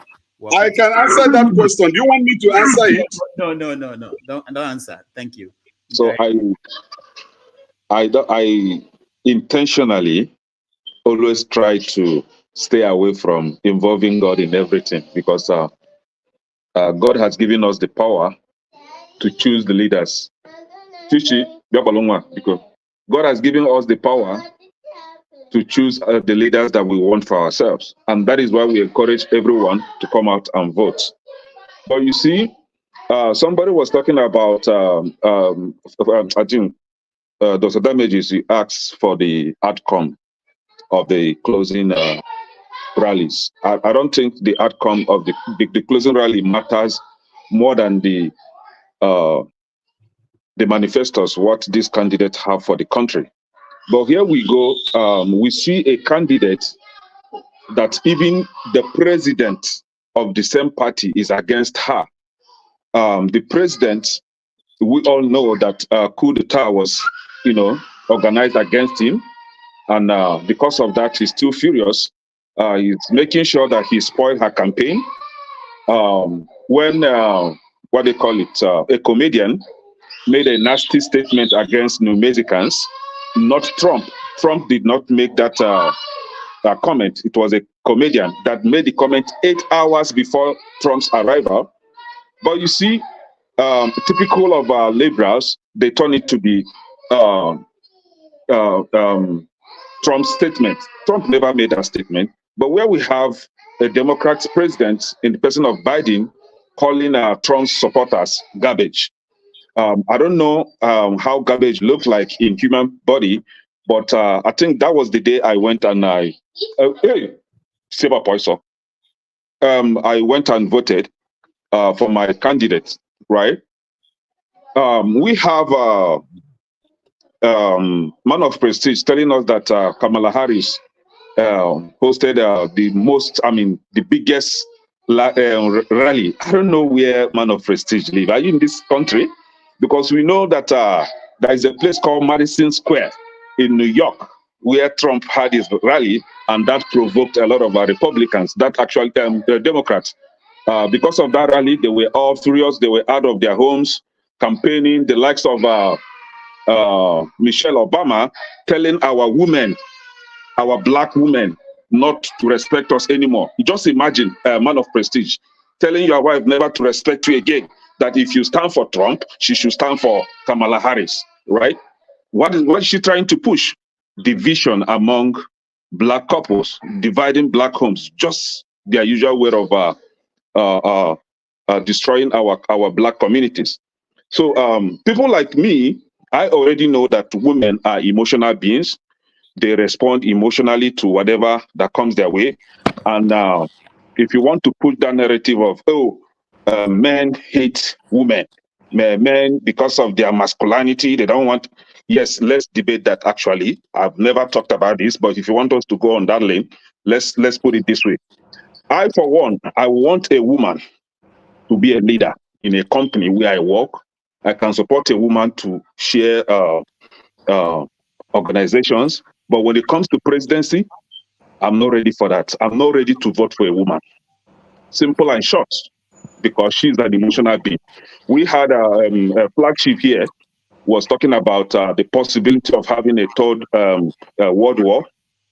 And you want me to entrust the leadership of this country in hands of somebody like Kamala Harris to defend this country in a possible third war, God forbid? No. I cannot do that. And secondly, let me ask you, because I'm happy you are saying this, because I always suspect that is a factor for most men. Are you saying that someone like Margaret Thatcher did not do well for the United Kingdom when she became the Prime Minister as Commander-in-Chief? No, in the same United Kingdom, there are a lot of people that were against her. A lot of people criticized her performance. And for that, I will not say that she did well, because I was not there. And for the fact that there are conflicting opinions, so I will not go with anyone. Now, no, hold on. I'm still on my time, Jagun, please. No, I don't want to take away any of your time. I just want to say to Rudolph that may be the wrong question. It's not did she do. It's not did she do well. It is, was she globally respected? There's a difference. Okay, thank you, Jagun. No, you can choose to respect her for the things you believe in. Like, for example, now a lot of people are respecting Kamala Harris for her love of cutting corners. You know, she's one that has grown. Her growth is by cutting corners, and the same thing that happened for her presidency ticket. She cut corners to get the ticket. She never passed through normal democratic process of electing, the primary election that will bring her, that will give her the ticket. It's all about cut corners. So a lot of people like her for that. A lot of people love her for the fact that she is championing the idea of reproductive right, that she stands for the reproductive right. And I wonder, these people, do they use their brain at all? Can you open your dictionary, just go on Google and type what is reproduction and what is right? Put them together, reproductive right. She is one that is telling you that she will use her federal might to legalize abortion, indiscriminate abortion everywhere, especially in the Black communities. And the same person is telling you abortion right. And we that are pro-life are not standing for abortion right, according to you, not knowing that we that are standing for pro-right are the one that should be talking about reproductive rights, not someone that is urging our women to buy our babies. She is not standing for reproductive rights. She is standing for this ending of reproduction. That is what she's standing for. So a lot of men love her for that. I, for one, I will never like her for that. So people will love one for what they believe in. I don't believe in what she believes in. So for that fact, I don't like her. Now we have what they call it in a country where we have a political party that does not have any agenda, no manifesto whatsoever. The only single agenda they have for the country is abortion rights. That is it. And we have a candidate that has been tested, trusted, and he delivered. For 4 years, he never asked you to go back to your country. For 4 years, he did not question where you come from. He did not repatriate you back to your country. For 4 years, he turned around the economy of this country. And one good-for-nothing Obama came and now claiming that he was the one that revived the economy. No, you did not revive anything. During your time as a president, the economy was down. Trump came and revived it. How dare you come and now claim that it was the effect of your work that Trump is now reaping? Are you talking to a primary school student, pupils, right? And then you have this failed government, Biden's government now. If Trump comes up tomorrow and start doing well, they will claim that they were the one that fixed the economy. Very lazy people that don't know what they are doing. All the champion is lie. Look at, because the black men are waking up to reality, knowing what they encountered during Trump's 4 years in leadership is entirely different from what they're experiencing now. And Some people are coming to blackmail them. That they're against women. They're against women, so they don't have their brain. You own the black community. You own black vote. You own Arab vote. You own every minority vote, and that gives you the opportunity or the guts to talk to people the way you like and believe that they will vote for you. The election is coming on the 5th, and hopefully we'll come here to celebrate Trump's victory. Good luck, everyone. Thank you, Kene. I just want to point out that Kene, Madison Square Garden had 20,000 people. Eclipse, where Kamala spoke, had 75,000. All right. Why did he provoke the Democrats then? No, I don't know. Why were they unsettled and ranting from all cylinders? No, I'm pointing out the figures. Madison Square cannot take more than that. It was sold out. So, Chim, go ahead. At least that's sold out. I love that. Yeah, no, I'll give you what it is. I'm not interested in any of them. Go ahead, Chim. Okay, thank you, Rudolph. So, what's my view on the American election coming up? Ordinarily, I'm not an American voter, but I'm interested because by virtue of how the world is structured, if America sneezes, it affects a lot of things in the world. Most I live across the border, and I know what happened shortly after the current government was sworn in 2021, if I believe. I'm just managing to get out of that wicked policy that was instituted by Biden. Now, on a good day, it shouldn't matter whether it is a Democrat or a Republican. On a good day, but we are no longer where we used to be, where we used to have both parties used to believe in the same, basic things. Both parties would believe that common sense economy to take care of the people, because that's what government is all about. They might have differences in the methodologies of trying to accomplish it. We no longer have a common sense where we say whatever you want to say. We believe that people should be able to aspire to travel to wherever they want to travel. And by this, I mean immigration. There's nothing wrong in a Nigerian living in Lagos, Enugu, Port Harcourt, Warri, Ibadan, wherever you are, you wish to, to migrate, and then you go through the normal channels to do that.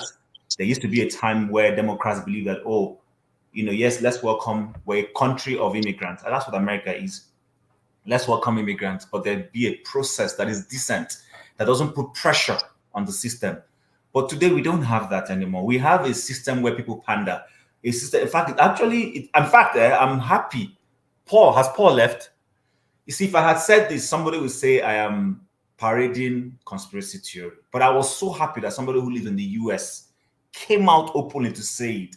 Government was taking people, immigrants that were illegal, and spreading them all over the place in the US. But if you say, people will come out, the mainstream media will say this is conspiracy. But I'm happy someone said it here. In fact, when he said, I was shocked, because this has always been my belief. It's out there, but the CNNs of this world keep denying it, that it's not happening.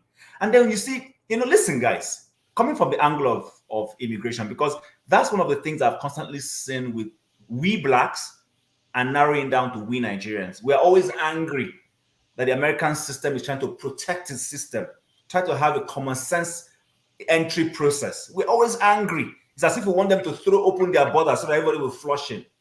But the same Nigerians, especially those of us from the South, because no northern Nigerian is busy traveling, is we Southerners.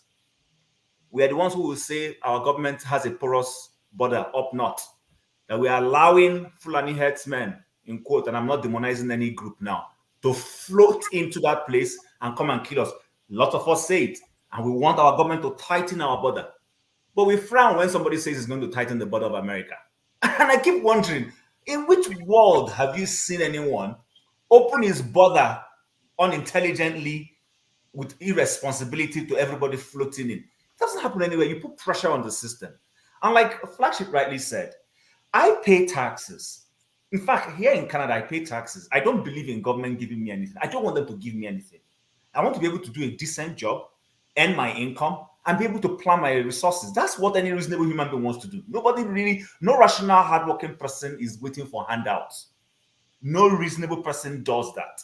It is always people who want to game a system that the ones always waiting on a government-instituted system where they give them handouts. And some people are, I see people, I've asked a lady who's always giving birth to children every year, why do you keep having children? And she said, because she's getting government handout. The more children she has, the more what we call CCB here in Canada she gets. But you see how people look at life.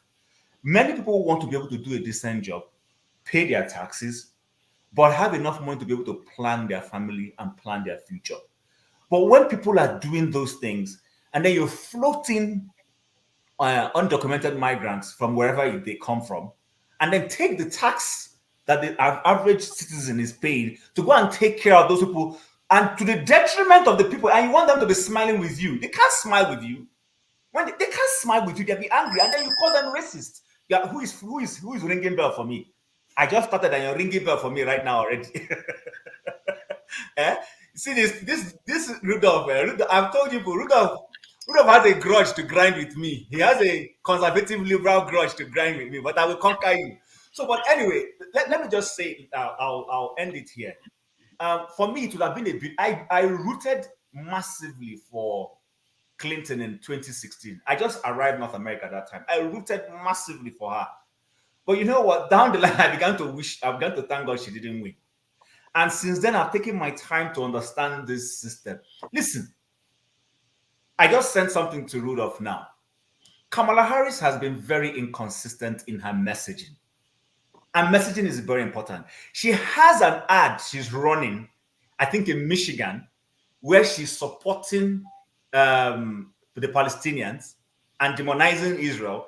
And she has another messaging advert she's running in Pennsylvania, where she's supporting Israel and demonizing the Palestinians.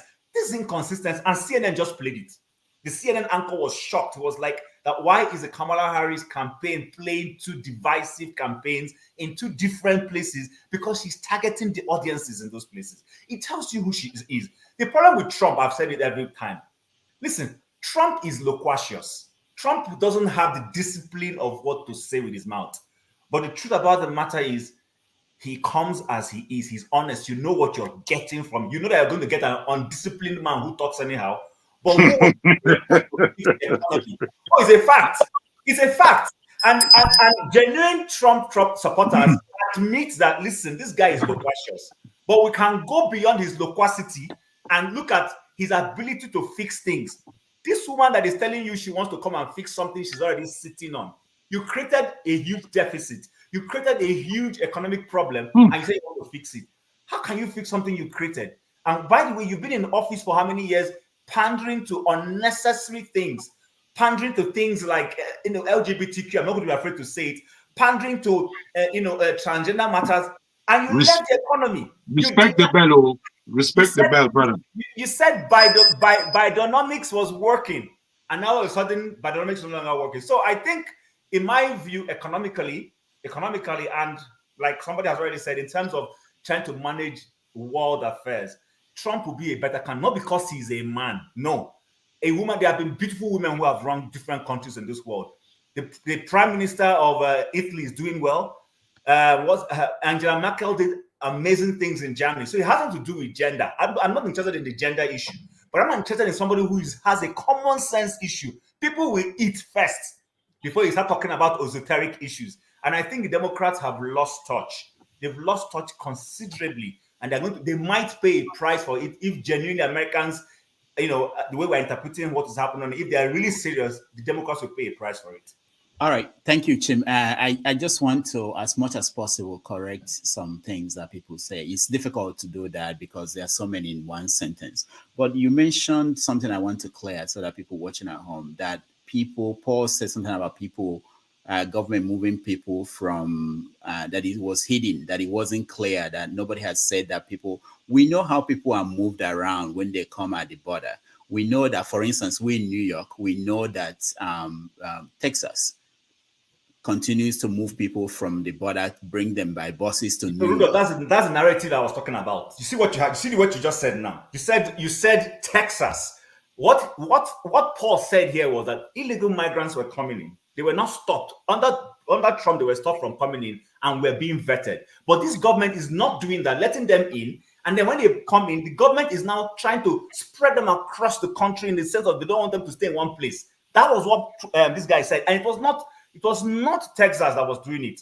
Texas only started doing it because Texas was trying to stop people flowing in, and the federal government was resisting them. And they said, okay, if you're going to do that, then we might have to take them closer to you in Washington or take them to blue states. It wasn't, and this is the thing that the media does. This narrative you're pushing. That it wasn't what? No, I don't get what you're saying. That it wasn't. So you said you're trying to debunk that people were not being spread around. No, that's not what I'm saying. You said that it was hidden, that it wasn't, people didn't know. No, I didn't say it was hidden. I said the media was denying it. That what? That people were not moving from, from the border. But people were not known now, Dr. Damage. If you didn't inform the public, that means they don't know. You are supposed to inform your citizens. This is what the policy is about. Hold on. For us, I'm talking about me in New York, okay? We know that people are coming to New York and they are coming from other states, border states. And that the government... But it's not the government that told you. You know because you are paying attention. You know because you are paying attention. Government did not inform you that that's what is going on. So people did not know. You can't use your experience. Wait. Hold on. Because the government of New York City, the mayor of New York City, informs us, and they put in laws even to say, don't bring them in at night. Give us 24-hour information that you are coming so that we prepare for them. And we know how much it's costing the city of New York. Rudolph, so let's not waste time. Sorry, Rudolph, did the mayor came out? Obviously, go ahead, sorry. That was not the point. The point I made, and I'm very clear, is that yes, these things are happening. Yes, inform people like you, Ovie, me, we know.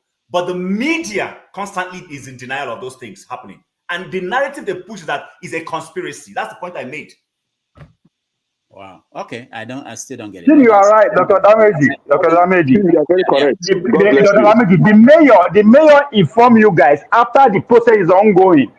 You did not get informed. Say, come on, this is the policy that we are going to embark on at so time in the future. That was not what happened. It's already happening. People already alarming. Before mayor came outside this. Yeah. All right. Let's not go far into that. Jagan, you're next. Excuse me. Firstly, I would like to welcome one of the enemies within in Forefather. Wonderful, unfair, unbalanced individual. Anyway, I will continue like this. I don't really get the passion that Nigerians play in politics in countries that are not their own. It is as though there is a kind of spring, a well of spring that gives Nigerians abroad some kind of elusive mentality that, oh, I'm in a democracy. Oh, things are working well. Oh, I can go and vote. Wonderful. And it tells me that we really don't know what we're doing. We have no idea of what's going on globally. And we don't know that we've been manipulated and played. We seem not to have an idea. The passion, the bias. I'm listening to Kenny, and whilst he's speaking his mind, he's speaking more his bias to the point that he can give us untruths about things that we may not know. You know, we're in a public forum. I think it's essential to be as accurate as possible so you are feeding people with real information. Because we, amongst ourselves, we don't understand how much we have to protect ourselves in this crazy world that we're living in. This world is off key. I haven't slept since yesterday. And what's happened after Forefathers decided to kick me off the show unreasonably? I was receiving, I went to sleep about 4. I woke up at 5, 1 hour. And then I began receiving calls from my people in the States, my people here in the UK. I've called from my uncle in Nigeria. And I was asking them about the stress points that they are going through in their different zones, especially us in the diaspora. In London here, even Oyumbos are tired to hell of the pressure that we face in this country. We go to work, we come home. We go to work, we come home. We go to work, weekend we come.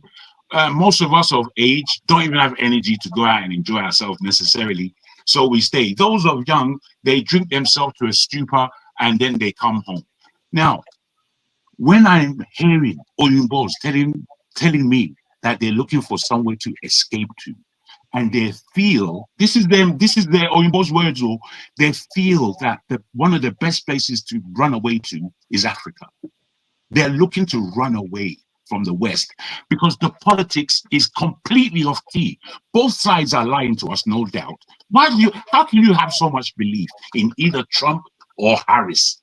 Are you all crazy? What belief are you having? Haven't you lived through both parties and suffered the same? You're suffering the same, no difference. Yes, Trump will do this, and no, Kamala Harris won't do that. But as there is nobody here whoever wins on the 5th, you are all going to be disappointed within that first, for all of you will be grossly disappointed. You're spending your time. Let me speak. I'm speaking. You can think what you want, OVA. Whatever it is, if you wish to vote, vote. I don't care. Me as an individual, I can't vote. I'm not American. Well, that's good. That's good. Me as an individual, I've never voted in my life for any idiot to be thinking that you're directing me. Are you an idiot? You can't direct me nothing. You can't do nothing. Wait, I haven't finished, please. I don't know. I don't think I've taken that much time. I'm a quick speaker. I'm not laborious like so many others. Please let me land. Okay, go ahead.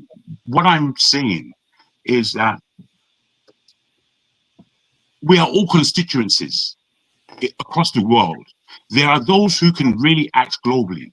In this planet right now, there are two real leaders in the planet. You were speaking about Margaret Thatcher earlier, and I wanted to comment. My comment is that I lived under Margaret Thatcher she came in when I left primary school, and she left when I was in my mid-20s. She had a whole lot of time running things, and she ran things out of her own prowess. I saw and lived under real politicians. Today, every leader in the world is a weakling, a 10-foot weakling who has nothing to offer. They don't even have nous. They're not politicians, they're just there. And it's obvious that they're just there. And nobody seems to see it. They're passionate. Kenya and our other brother, who is not here right now, they're so passionate on different sides of the equation. Jagun, please. I pay taxes in America. No, so I respect that. I'm not saying that. I determine where my tax money, how my tax money is used. It's my turn. Unless if you don't pay tax, this is when you don't have a say. That you vote. Listen to me. So leave it at that. Excuse me, my brother. Yeah, I respect that you vote. I am saying the pattern that you're putting into your personality is far too much. He's just another human being, my friend. He's not any god. That is me. The same way you don't want let me land, please. I didn't really interrupt. You don't have the right to tell me how to. I'm not telling you anything. I'm speaking my mind. So you're always disturbed by people's comments because your bias is too much for your own head. But I'm listening to you. You listen to me. I'm just saying, I don't mind who votes or who doesn't vote. But we have to be reasoned. The opposite. Okay, thank you. No. Yeah. Jagon, the point of you've muted, sir. You've muted. Okay. The point of ringing the bell is for you to round up. It doesn't mean I see. Stop up. I see. Okay. Okay. Thank you for that. Thank you. I always thought that people were not respecting the bell. So okay, fair enough. Thank you. I understand now. Okay. All I'm putting to everybody is that we as Africans, we really got to open our eyes. We've really got to grow up. We've really got to stop behaving like children, because these matters are globally important. What people are saying is that the safest place to be in the world during a world war, the next third world war, would be third world countries, especially Africa, because This place I tell you what kept me up yesterday. It was the panic of, I'm in London. London is a direct target. Putin has a direct nuclear bomb facing London. I don't want to be here for that, to be honest. I prefer to get the fallout in Nigeria. I don't want to be. New York is going to be blown to smithereens. I don't know what you people are thinking about. I have no idea of all of your politics is. I have no idea. I'll land. Thank you. All right, thank you. Let me go to let me go to forefathers. I want to. I see what you wrote on the comment. You said that Thatcher was head of government, that the commander in chief was Queen Elizabeth. Now, nonsense. I wanted to know, yeah, because I thought I understand the British system, that the prime minister is in charge of the government, not the monarchy. But you know more. Maybe you know more. Tell us, so you can join us. Forefathers, your turn. Yeah, thank you, Dr. Rudolph, for having me, and greetings to all the panelists. Is regarding the U.S. elections. My issue with Democrats is getting deeper and deeper every day. I keep looking into their history. I feel like the reason why Trump is emerging now is because the Republican Party started doing some of the things the Democrats historically have been known to be doing. Democrats are quite warlike, and I don't know whether it's deliberate or they're just downright stupid or something. They are responsible for more bloodshed in the world than any other party. Go and check the history. It's scary. You would think it's the Republicans, because the Republicans talk tough and act as if they want to kill people all the time. But from the First World War, Second World War, Cold War, Cuban Missile Crisis, name it, just name it. It's Democrats that are doing all of them. Nixon even went on to sign the deterrent they had with the Chinese, and sign some agreement with the Soviet Union and all the rest of it. As Reagan became a little bit more hostile, and then you have George Bush's, they came in, and now you have Trump back again. The reason why the establishment are running back to the Democrats is because they know somewhere along the line they lost their way. Remember, it was the Republicans that freed the slave, not the Democrats.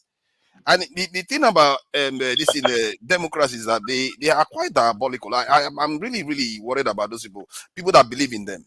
They pretend as if they are your friends, but they will knife you in your back. And none of them really like us, but I really don't like the ones that pretend as if they are your friends while they are knifing you behind the back. That is really bad. And this is why I don't care who wins, but in the context of Africa, at least our people's eyes will be open to the real problem we are facing here. Because I just saw a democratic black man, right, pass a bill in America to manipulate, he used the term manipulate African people, control our opinions and all the rest. If I read that sentence, it will scare you that how can Democrats do this to their own people? And this is a black man too. And this is a party that black people vote for, doing this.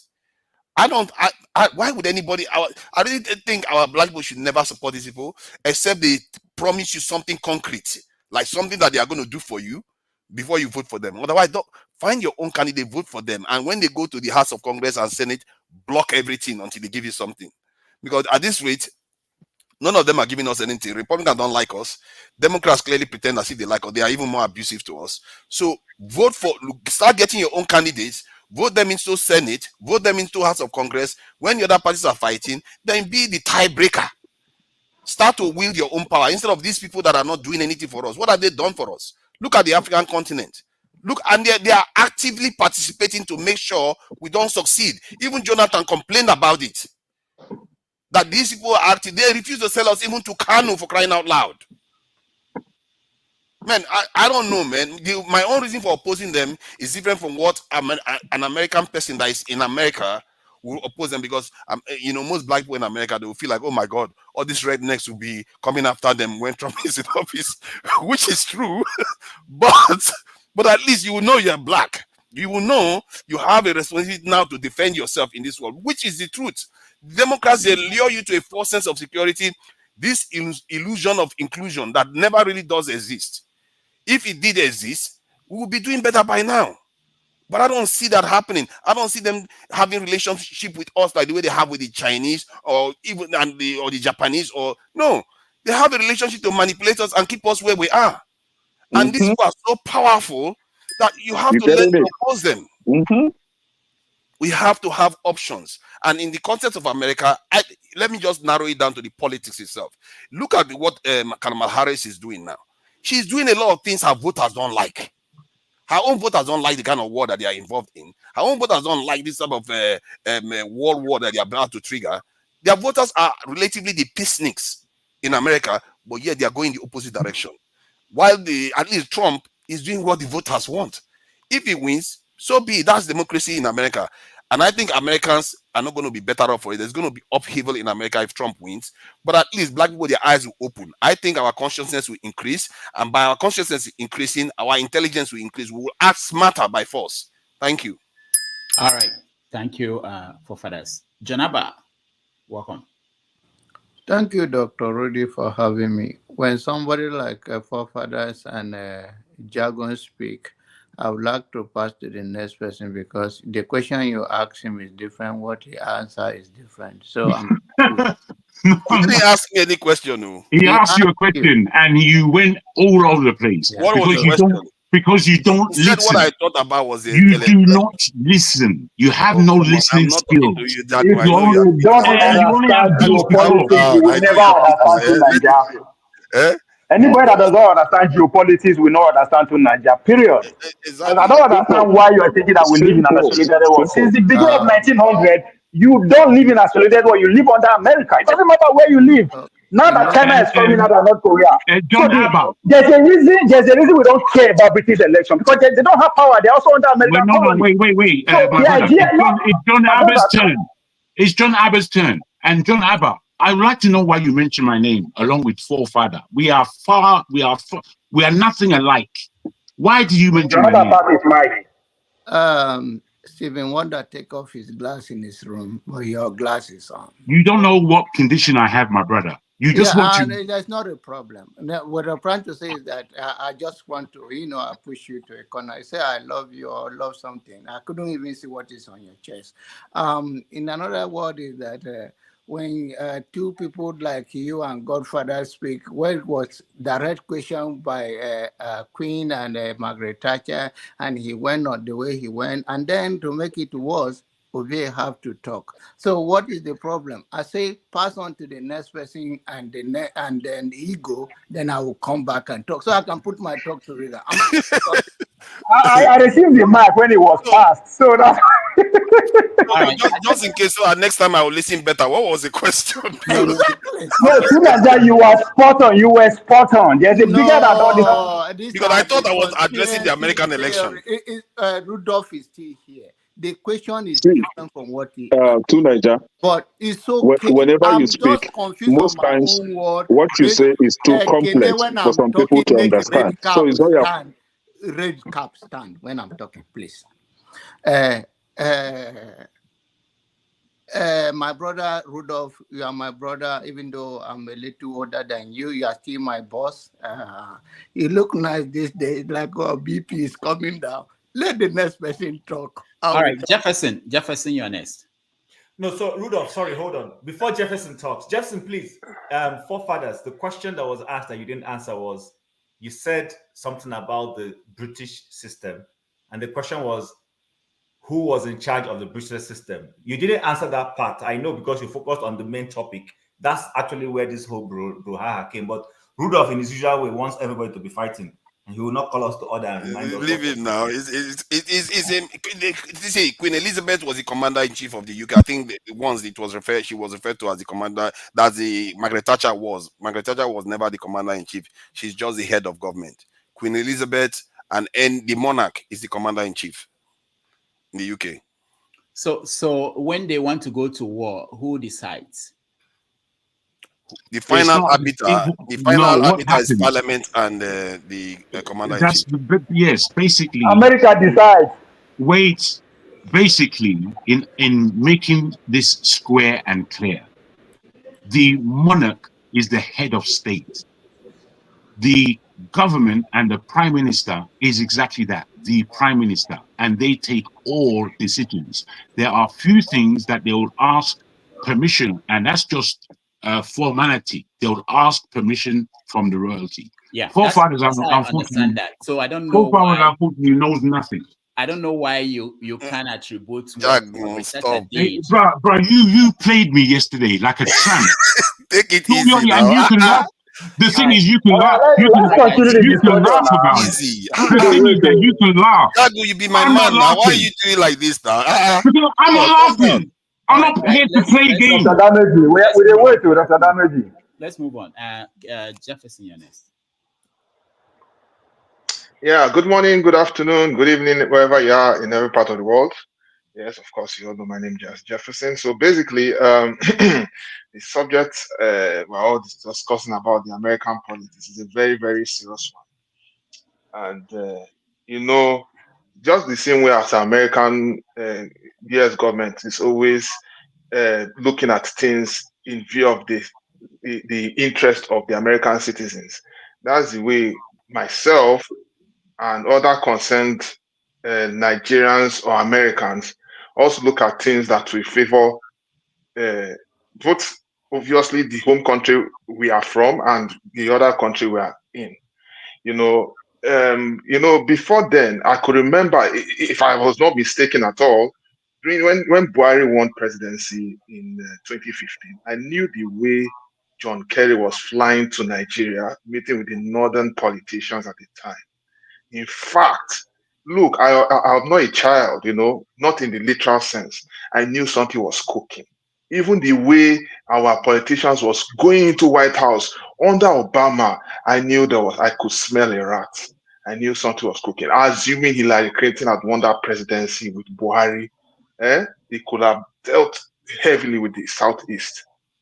When that's how I see it. I want to be selfish for once because the way Buhari messed things up, the way Buhari was ruling was obviously in a dictatorial mode, and at that time he couldn't get the backing of the American government because Trump was there, and Trump will not care. And now look at it this way: I know that Trump has been careless with so many of his statements and say, "Oh, shithole country" and all of that. But if we as Africans are sensible, we will take this. There's a saying that when someone insults you, you take all those insults as a building block to build up yourself. All this why now African leaders have been so stupid that when they will insult, they will say, this one is insulting our continent. They do nothing, and they keep on doing the same things that is causing our continent more harm and causing us more disrespect. And that's why we're in this mess today. And it's still a long way from home to fix, and it's going to take us a while. It's really going to take us a while. Now, let's just leave our Nigerian context out of it. Looking at the American context, I'll not lie to you. Harris might seem like a very gentle woman and all, but she's a slippery snake. I don't trust her. She might be so calm. She might know how to talk. That woman is very slippery. In fact, she even lies about her own identity on countless times. First, she's an Indian. Tomorrow, she's a black. Before she go back again. I think I have a problem with that. And it's Trump's own. You know where it comes from. Everything you can even trace that. Let us start with there first. Why will you be changing your identity? And then again, another thing she was doing that I have a concern with was the fact that she, obviously, with the help of Obama and co, Obama will go and be shaming black men and say, look, it is a disgrace for you to be voting a Trump. Or there's way he was saying so many things like that it mean the masculinity of black men to make a decision for themselves. Even most black women are willing to say that. However, it's very dicey because at the end of the day, people will make their choice. But from what I'm saying so far, most people are being to see things from their own perspective and try to see who they want to align with. And and that's the beauty of the democracy. But all I can say is that in whatever divide we want to stand by, let us be objective and let us see how we can be able to use what we have to our own. Let us be selfish for once. Yes, we want whoever wants to be there, but it should serve our interest. But we should also be objective about the whole thing. And we should also build our own image. Sorry, Bruno, before you leave. speaking of Margaret Thatcher, me, I have some. I don't really like the woman because personally, she did something I didn't like. That currently affects me. I can tell you that one for free. So if that woman is not somebody I want to even hear or see, that is my own personal opinion. So it's at the end of the day, it's in the hands of the American people to make their choice. But I can tell you one thing: Harris, our own person, might seem to get the job done, but it might seem to be like someone who can do it. I'm not going to question whatever she wants to do, but I kind of fear for that because even with this Biden administration, America is losing their respect currently. And I know that if Trump goes there, he's going to change the narrative, and most people will not mess with America the way they are currently doing right now. That is why I see it. Personal opinion. Thank you. All right, thank you, Jefferson. Iguse. Thank you. Good day, everyone. Please, my own problem is not that about Harry and Trump is my own problem. My own problem is that if America got it wrong, it will affect the whole world. If America got it right, it will also affect the whole world. Because if you watch the present economy situation of the world right now, you find out that this American election has an effect in the world. It's as if that the economy of America is controlled all over the world, including Russia, even China.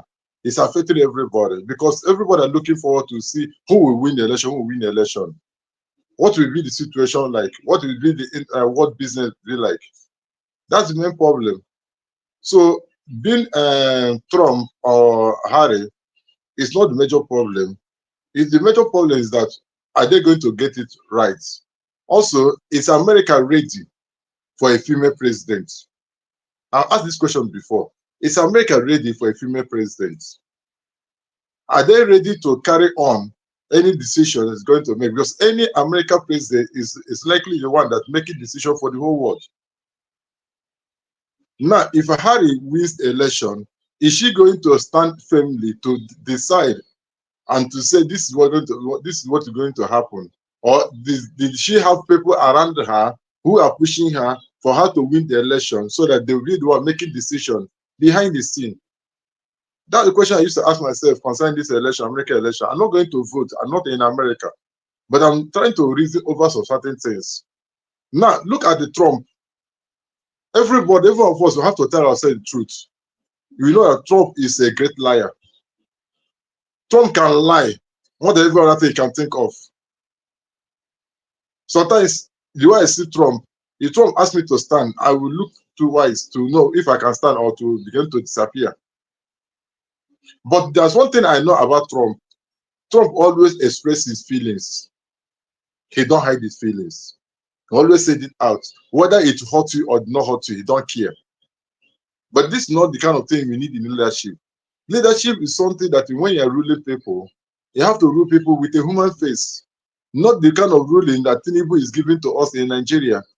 Children of underage are in prison. And so these are things we need to look into it that don't want it to see in the world. So the problem we are having in America right now, are they going to get it right? So that the whole world will be able to say, yes, things are going to move forward. In other words, America is losing their fame. America is losing their authority. Because when you look at some people who don't have strength to talk to America, now talking to America based on some wrong decision they have made.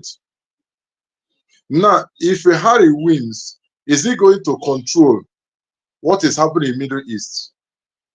If Trump wins, is he going to control Russia over Ukraine? That's the things we need to look into it. Because the issue of Middle East has made many people to forget what is happening in Ukraine. Who will be able to stand firmly to say Russia what we are doing, the invasion that he do in the Ukraine is not going to happen? Then who will bring negotiation in negotiating table? That's what we need. We don't need war again in the world. We don't need problem again in the world. So the you people who are in America who want to make a vote, please, you try to make the right choice in voting between Democrat and the Republican. That was important thing and nothing more. So America is the main control of everything that's going to happen in the whole world. But let's do it right. Now, if America is ready for a female president, then let them go for a female president. But I know that in every election has the consequences. So any consequences that comes after the election coming on 5th, either positive or negative, you people that vote have to take the responsibility of that and nothing more. So in my conclusion, let's look at the right thing and say the right thing. Trump is not a saint. Harry is not a saint. Harry have their own negative side. Trump have his own negative side. If we look into some things that also happen, Trump are not supposed to come out for the president based on what he did.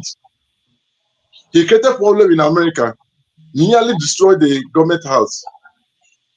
If you look at it, but let's do the right thing so that we know where to go. Righteous man, I agree to you. Check your message. I sent a message on the private chat. Thank you. All right, thank you, Eagles. America don't finish for Ukraine. They're done with Ukraine. I focus on China now. All right, thank you, Eagles Air. Let me just remind everybody that tomorrow on 90 Minutes Africa, we have the Commissioner for Information for Anambra State, Dr. Law for joining us. We're going to talk about the governor's vision for the state, the Taiwan vision for the state, insecurity in the state, and the upcoming election for governor in Anambra State. So tomorrow at 12:30 p.m. New York time and 6:30 p.m. in Nigeria. So if you can join us, that will be an interesting conversation. We'll take a break from the American election conversation and talk about Anambra State and Nigeria. And of course, most of you know that Soludo has a national ambition. So whatever happens there will be of interest to people around the country. We are going to take a break. Today we lost 1 hour because of the change in time. My shift is supposed to have ended at 15 minutes ago, about 18 minutes ago. And the ladies' show is coming on 1 hour early today. So what I'm going to do is we are going to have a conversation on the kids that were locked up and sent to court in Nigeria, and then I will hand it over to forefathers. But before we do that, I think we need to take a break. It's about 2 hours into the show. Let's take 5 minutes break, and we'll come back and continue the conversation. Thank you all for joining us. We always appreciate you, and we hope that you have subscribed to the channel, especially to Iroko Post TV. Remember that next year, January, we are moving to Iroko Post TV.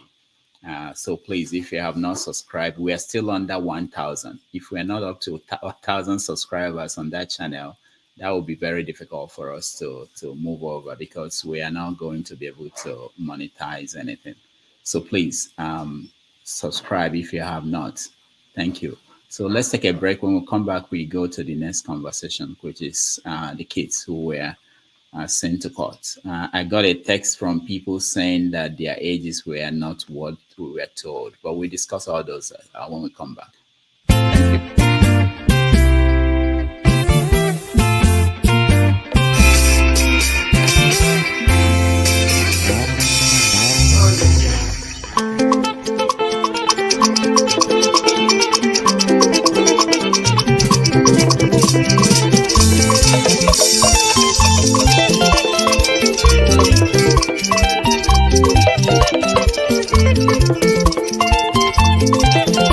Thank you.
Nanya nakani nekwekwe kona bia. Nanya nakebe nekwekwe kona bia. Ebem jelu ekweje gwanu mi femgeme. Omo abatano gwanu mi femgeme. Ejimgubwa, ejimgubwa, ejimgubwa, ejimgubwa. Ekwe mbadike ekwe mbadike ekwe anọkwa mbeme ijelubia. Anọkwa mbeme ijelubia. Iwe bụ akpa ego wee bịa. Iwe dọkwasị m n'ụkwụ. Iwe na-ayọ m wee jụ. Iwe na-ebe akwa. Ị na-ebe akwa onye na-eti gị ekwe mgbadike ekwe. Onye ibe m na-ewe iwe nya biko wee gbuo ya. Ọsụkọsụ nwamkpi nya biko sugbuo ya. Onye ife m na-ewe iwe nya biko wee gbuo ya. Ọsụkọsụ nwamkpi nya biko sugbuo ya. Selense.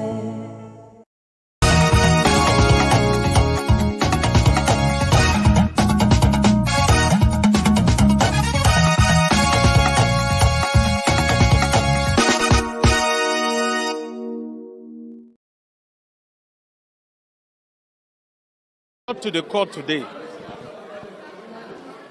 All of them are adults. Most of them are married men. None of them is a minor. Some of them are university graduates. The small kids you are seeing here, they came with some of their parents to come and greet their loved ones. They are not even the real suspects standing trial in this case. These boys were arrested in Kaduna and Zaria. Imagine the level we find ourselves now. Do you know how much it costs us to be at this level of a democracy in this country? These young boys are trying to destabilize Nigeria using the Russian flags and other countries, calling on the military to remove our president. Is it fair to even remove the state governors that they don't want democracy again? If you don't like democracy, are we forcing you? You go back home and sit. Everybody is enjoying their fundamental rights. Nobody is abusing their rights. Everybody is enjoying free movement and everything's are moving fine in the country. This boy is only for no reason. 10 years old boy, right? Me and this boy, they side cell. Apparently, these are the boys that the Tinubu government arrested, that they were flying Russian flag. All these children where you see like this now, they go prison because they could not secure bail for them. They are going to the prison now. They could not secure bail for them. Now the question is this: what does this boy know about flag? This boy does not even have a basic education, let alone knowing that he flew a flag. So you are charging all these kids for treason. Me, I just came out of cell, and I was with them. That's the craziest part. This morning I was going to pee when I woke up. I was going to pee when I saw this boy. I was like, this boy is my children. So now we came to court. They could not grant their bail. They have adjourned the case. So where are they going to sleep? They are going to sleep inside the cell again. And already they've stayed for more than 90 days. Today is the 93rd day. 93 days for all the children seated everywhere. Today is the 93rd. This one bowl. This one only. Which food? This one only. See everybody. And all the way from Kano. Where they carry from? From Kano. Brought them from Kano to Abuja. Where's their parents? Their parents now go they cry. Nobody see them. All right, welcome back, everybody. Thank you for staying. Thank you. We appreciate all of you. So the next conversation is about this story of these boys who the government is still claiming they are publishing their ages and telling us some of them are 22 and just to justify the fact that they were picked up, and for lawyers for the government to say that they were plotting to overthrow the government of Nigeria or for Bola Tinubu and think.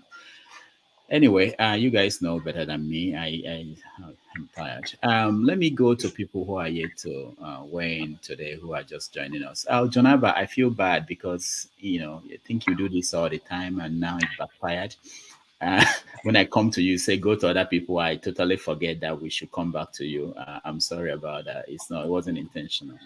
Um, Things happen. Well, let me go to Janaba, Laba, and go start from there, so they'll get a chance to win. Janaba, go ahead.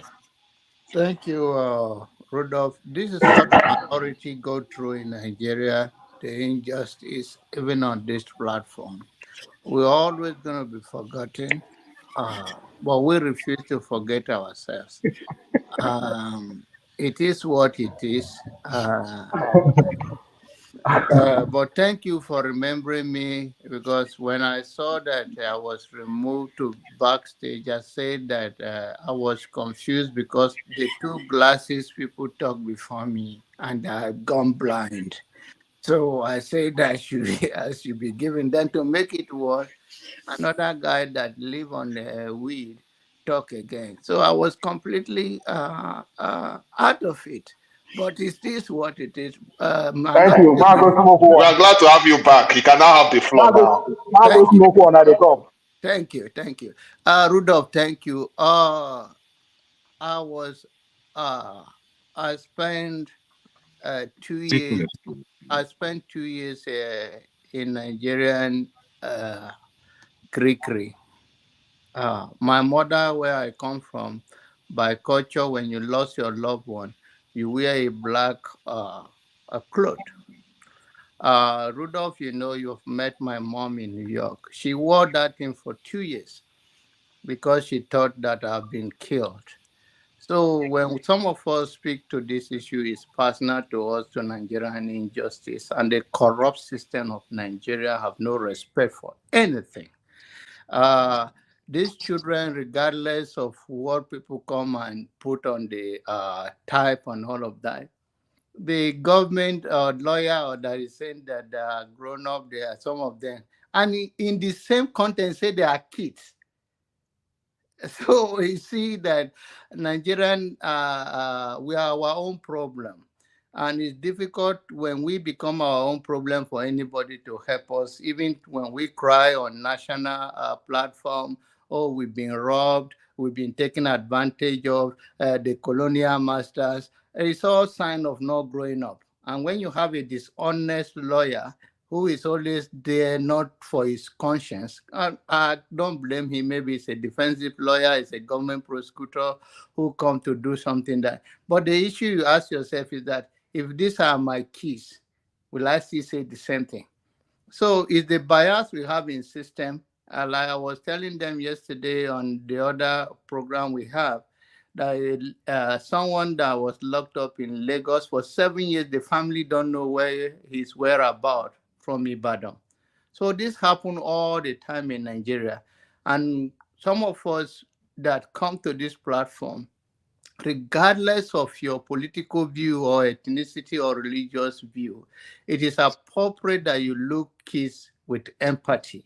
And these are victims of the circumstances. It was also in this platform that somebody said that, oh, if you send 5 years child in Nigeria, they will lie to you. And I told them that these children are a product of their environment, and they're also a victim. That if they see what they see before them, is what they're going to do. So what they are doing in Nigeria never stop. And I hope we continue to speak against this injustice in our justice system that have taken us backward, that regardless of your political view, that you see things with love and empathy, just like you want someone to have for you. And what happened in that court, I take my hat off for the human rights activists, lawyers that went to fetch them and roll camera on them to see what is still happening in Nigeria, even if it is not on this case of protest, but it's happening in every other issues that children and even adults have no basic human right. And to me, is what condemnable, and I condemn it in all terms that this shouldn't happen in 21st century. And thank you, Rudolph, for and forefathers and everyone who see this as abuse of power in any shape or form, regardless of your political affiliation. Thank you. All right, thank you, John Alba. For those who have not seen some of the videos,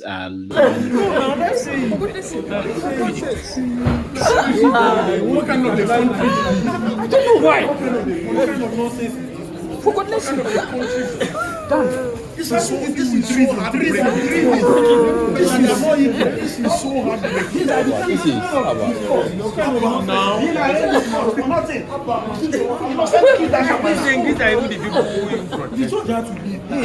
can never be the country problem of Nigeria now. Those are kids who are facing treason for trying to overthrow the government of Bola Tinubu, for holding Russian flag during protests. Let me go to Righteous Man, go that way and go up. Righteous Man, you're in Nigeria. I don't know if you've encountered what they call the justice system in Nigeria, and were you surprised? I'm not surprised because I spent months, almost a year, in detention during Abacha regime. I've said it in this platform. I've at least paid the price for democracy concerning this nation. I was detained by Abacha regime. We were arrested at National Stadium side, Akerele side, when we were on protest by soldiers. And we were detained at Alagbon. Spent close to almost a year. And the natural cause took its effect. And then I was released. Now, what I'm trying to say is this. After that period of Abacha regime that we were asking for democracy and the return of the military to the barracks, my surprise is that the man who said he's championed democracy could allow this to happen under his watch. That's just the surprising thing. The justice system in Nigeria had been captured. It's a state captured. APC has destroyed the fabric of this society. We are living dead humans in Nigeria. And that is just the bitter truth. That is just the bitter truth. There is nothing that aid to life that we're enjoying in Nigeria. Absolutely nothing. Absolutely nothing. We know that it's not easy elsewhere, but what we're facing in Nigeria, even the countries that are fighting wars are not facing it. The kind of abuse we receive in Nigeria is not visible elsewhere in the world. So the problem we are facing here, just like I read the comment section, I saw some privileged Nigerians that are residing in the US trying to justify that those kids are adults that are married.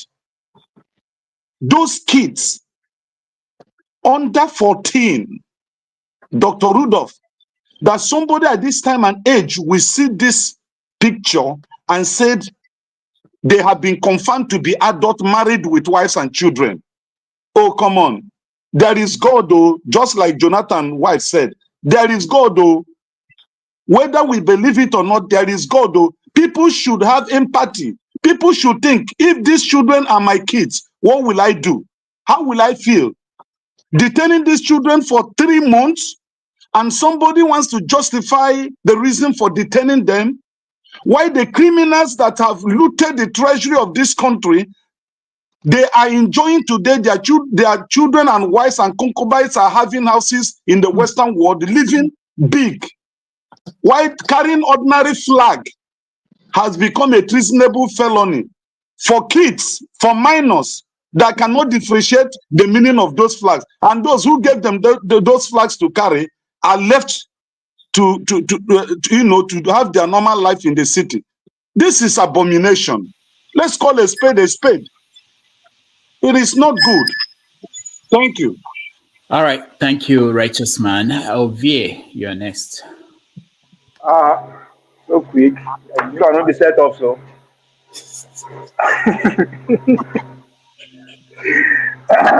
Anyway, I will take a different route for the obvious reason. I think there's one thing we need to appreciate Dr. Dameji for, not on this have your say, but the other segment, 90 Minutes Africa. If you are deprived of history, especially the World War One history, just like I was, if you are not fortunate enough to find yourself in an environment whereby you can take advantage of the classified information, pay cheap for some kind of information, that's okay. But for the last, I don't know, 2 months, consecutively, I think started from the journalist lady, Precious, if I'm not mistaken. From her to the last guest that we have on this show, there's everything, not at least one thing from every of those guests that is actually happening today regarding the topic of we are discussing today. Because what those people did was to give us history from the past. Even though Atiku personal with Nigeria, they gave us history.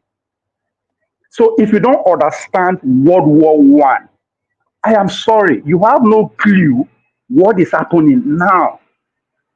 And especially if you don't have the grasp of the Cold War that started from 1947 up to 1990, then you don't understand exactly the times that we are in. That's why the election is not about Trump or Kamala. Now, how do I want to say, how does that one concern what we are discussing? It's because we are in that era of Cold War again. Now, if you look at us, now to us in Nigeria from 1960, every president that we have, either in uniform or agbada, that has one or two things to do with the Soviet Union as at that time, is out. Either by assassination, by coup. Our civil war was largely because of exactly the times we are in. Because the Americans believe that if they actually free the Southeast, they will be leaning towards the Soviet Union. This is not just happening in Nigeria. If you look across Africa in the 60s, across the world in the 60s, pretty much every leader that was outstated has one or two things to do with where he or she belongs. That's exactly why I said this issue that we are discussing defines Bola Tinubu administration. Now you ask me why. Bola Tinubu administration did not keep those kids for the sake of keeping them. He saw an inch of what the northern people are trying to do to link him to Brexit, to what is happening, because today it's no longer the Soviet Union, but BRICS. That's why when Jamie Dimon came to Nigeria and gathered our leaders, say, come, this is what is going to happen for the next 10 years. All they could do was to scream. You know why? Because once the empire, once your masters, even though Nigeria don't like that word, once they are in war, it has to be financed. And how did they finance it? They have to go through all their colonies. That's exactly what happened in the 60s. So it's happening again. So what Tinubu administration is doing, I'm not saying he's doing it right, but I'm just telling you what is going on underneath. Right? Even though if you also check the way the Northern actually took the protest compared to us, there is more to it than just a hunger.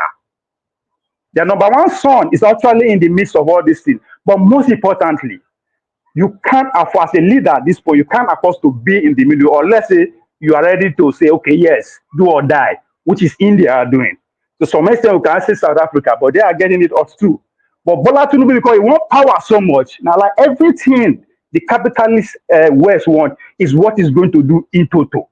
So that's why that bill, that tax bill, he has to make it true, or it's not coming back. So the idea that the people are flaunting Russian flag under his administration, it's not something he can go to bed with. Because pretty much all of them, and when I mean all of them, all our leaders who want to be president are already in Washington, D.C. pockets. Every one of them. In fact, come down from the presidential candidates, all their surrogates, where are they? Either they are in the think tank something in Washington, in New York, all of them. So so when somebody comes to say, oh, well, we still have this in the American election. Yes, because it is not directly impact us that our own election if you don't understand. So what is happening? If we can't, as far as I'm concerned, those who don't want Tinubu to continue, they should keep playing that narrative that there's a link between him and the Russia and see what is going to happen. So it is bigger than just those states. I beg your pardon, brother Ovier. Yes. I'm confused with what you're saying based on what the topic is. Can you somehow bring it together? Yeah, that's why I said if you don't understand the World War, if you don't understand the Cold War, you have no clue what is going on.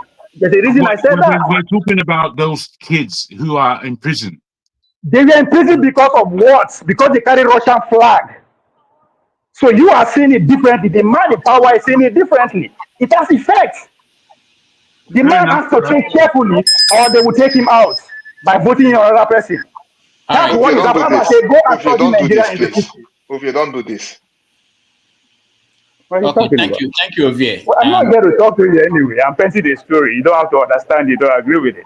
Thank you, Ovier. Jefferson, you're next. Yeah, Rudolph, thank you very much. Bumi, nice to see you. At least we have a woman in the house, and you know it's a very sensitive thing that has to do with kids. So, okay, we heard everything that you said, but basically, what we need to understand is that whether we like it or not, children's rights should be respected. So, if you notice very carefully, on all fronts, the Nigerian government has failed to provide a future for the children. Look, I will tell you from basic principles.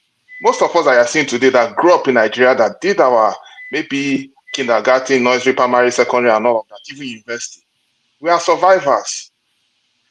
We are survivors. I want to know why? Because maybe somehow, somewhere, either our parents took care of us, or some guidance took care of us, or some uncle or auntie took care of us.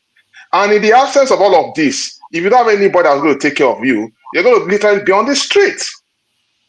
And there has been a norm. You see, in situation where in Nigeria where we don't have future for our young ones, I think I'm kind of concerned about it. Many of us here come to abroad because we want future for our kids, our family. I just recently visited one of my sisters in Canada the other time. Her son was sick. He just took her to the hospital. And she told me firsthand that, look, that this boy is not going to receive any, he's not going to pay for anything treatment from 0 years old till he's 24 years old. And I was like, wow. And these are the things that is lacking in our system. We don't have a system where they are built to at least take care of kids. But here we go. We look at our politicians always flaunting cash, flaunting that we have it all. You know, showing that we are billionaires, we are well-to-do, but we don't have any system for the children. The only people that have something that the children benefit is if they are if the parents are working in a good company and they have access to hospital. In absence of that, what do we really have? Nothing. Right? We have nothing, and we should be ashamed of ourselves and see how we can get something and hold our government accountable. That is a question for another day. But we are still going to trash that. As regards what happened in the courtroom, I am disgusted. I'm very, very pained. No child should go through any of that. Okay, you said the child did this. Did they go and shoot anybody? It was a protest. And I can tell you one thing. Children learn from their parents and guardians. There is no way that there's nobody that will inspire them. Unfortunately, most of our parents and guardians are not good role models. They have shown us the political rascality. They have shown us how to steal, how to, there was no roadmap. The children have nothing to look up to.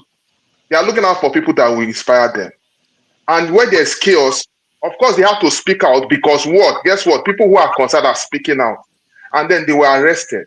They were put in jail for only God knows how long. And only God knows the torture they went through. And then coming out in the law court and they were fainting. Some lunatic of a judge had the infantry to open his dirty mouth and say they are adults. He's lucky that we don't have so many crazy people. If I see in person, I don't mind giving him a dirty slap. I swear. That's how pained I am. Sorry, please, let me finish my thought. That's how pained I am, because it's not supposed to be that way. Yeah, Jefferson. It's wrong. It's absolutely wrong Jefferson. for them to make assumptions. Jefferson, I'm required to announce that we don't endorse violence on this channel. I understand. I'm just pained. Okay, sorry about that. Let me refrain. But I am seriously pained. I'm seriously pained because everything has become so politically inclined now, even down to children. And they are looking at the level of suffering. The level of suffering, we don't even have any proper future for them. The only time they have futures is either one uncle, one auntie, or one person does something. And the government is there, they are stealing and doing whatever, and they don't seem concerned. I feel it's negligence of government that is causing all this, and it needs to be really looked into. This is all I have to say for now. All right, thank you. Okay, Paul, I know I will come back to you, but let me go to Chim and Ken. And I'm surprised you really forget me. Even when I'm the first, I only spoke once. No problem. Why are they not calling me? I've been kicking me out all day. I don't know why you're doing this. They say you are pushing wheelbarrow. They say you are pushing wheelbarrow. That's why. That's a stupid. Alaba. Can I go on now? Yeah, the Chim, go on. Why would Chim go before me? I've been waiting for long now. Chim, go on. Okay, so can I want to speak on something else, or must I speak on this children's issue? Yeah, we want to be sequential so that when we are doing the court, we have topic after topic, or unless, Yeah, because I might have to leave, so I wanted to. One of the big issues, not even the Trump one that brought me, is the Ikwechegh guy that really brought me to the show today. I wanted to talk about it. So you know him? I don't know him, but I want to speak on the principles and values of what happened and why those things will continue to happen unless Nigerians begin to really push back on that. Okay, if you have to go, we can let you speak on that. Just all right. You. Okay, thank you. So, I watched that video. I've seen people support it. I've seen the shameless Deputy Speaker of the House of the Federal Representative also try to encourage that. I don't know anywhere in the world where a public servant who is paid from taxpayers' funds assaults a taxpayer and then is allowed to go scot-free. But you see, when we say some of these things, people think we just come here to complain. Everywhere I've been to in the world, and I'm fairly traveled, people who do those kinds of jobs, minimum wage jobs, you treat them with a lot of respect. That's why you see delivery people, when you go to make deliveries to homes, you see the recipients of that delivery thanking you profusely, acknowledging your efforts, letting you know that without you, they might not be able to do those things. That's why some of those jobs have tips on them, because they're not salaried jobs. And that's why the society has this way of, I wouldn't say it's not an empath. And in most climes, it's also students that do it. The McDonald's of this world, they reserve those sort of jobs for students to survive. And some of those are members of the House of Reps. Those of them who come from poor homes and studied abroad did some of those jobs. But unfortunately, when they finish and go back home to Nigeria, they become oppressors. So I don't know in any society where a man goes to deliver a parcel to you. He calls you on the phone upon arriving at the destination. You don't pick the call. He greets you upon getting to the front of the house to ask, you refuse to respond to him. Then he calls your phone, and to his surprise, the phone that is ringing is the phone of the person who he's been talking to and doesn't want to pick it. And then the next thing is you're insulting him. I didn't see anywhere where that young man, the man simply said, come pick your parcel, which is the right thing to do. Come and pick up your parcel. You come out and you pick up your parcel. Pay him if you need to pay him, and then let him go. But you decided to assault him. And then you made very outlandish statements that you will make him disappear and nothing will happen about it. And then eventually the thing gets to the National Assembly, where they should first of all suspend the guy, tell him to take a back seat while they investigate the matter, and nothing has happened. But I'm going to tie it to a bigger issue. I've been telling people who want to listen, do not vote for someone who is unable, who sees you as beneath him to seek your consent to represent you. Nigerians haven't understood it. This whole, oh, our son is involved thing that we keep doing. Your son does not come to seek your consent. He doesn't come to say, please, I want to represent you. This is why I want to represent you. These are the things I bring to the table. We just vote because it's our own. He's our son. We will continue to suffer it. And this has nothing to do with ethnicity. It cuts across every ethnic group, whether it is in the South, Middle Belt, anywhere. We have rascals that we have allowed to be unleashed on us. And is that rascality? Those are the same people who are, back to the video you showed. I wanted to link it. That's why I wanted to start with that one. That is why somebody will go to the president and Nigerians are against his policy and they come out to protest. Then you dislodge them, arrest them, and you accuse them of treasonable felony. Treasonable felony for protesting against affordability issues in the society, their inability to feed themselves. You accuse them for a civic responsibility that they owe themselves.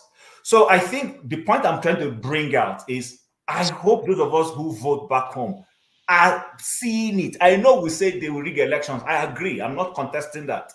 But people need to start coming out to make enough comments in terms of their votes when the time comes, because people take these things for granted. I love what a Flagship said when he was talking about the US election, where he said the way people are taking this matter, you understand, and they are taking their destiny in their hands to say, listen, for those who it is affordability issue for them, they're coming out to say, you know what, I can't do this under this particular government again. I need to get somebody who's going to protect my financial economic issues. Those who think it's abortion that is their concern, I'll come and say, okay, fine, I don't like this other man who's grouping people. I need to make a statement with my vote to make sure that I don't have somebody who is going to perceived or real, infringe on my right to do what I want to do with my body. Nigerians don't take this thing seriously. We came close in the last election, but we need to begin to take this, scrutinize these people at your local government level. When a person comes out, ask yourself, where is this person coming from? Why do you want me to vote for you to be my member of the House of Reps? We don't do this. That boy is an Ojus Okalu boy. These are the people. I'm not even sure he's married. These are all these boys who he has groomed, who he was using to do dirty jobs in Abia State, and he has helped, including the guy who is right now sitting as Deputy Speaker of the House of Reps. I am on air saying it. They know. These are his boys. These are the people he has unleashed on the Southeast and Abia State people. They are the ones who disrespecting voters, because it's wrong. It's the same attitude with the people who are prosecuting those innocent boys. Okay, somebody will say they're not innocent because they carry. Okay, fine, I might hold that back. They've not been tried. Even when in custody, you didn't give them food. They are looking malnourished. So I'm going to end here by saying Nigerians need to stand up and say, you know what, we've had enough of all this.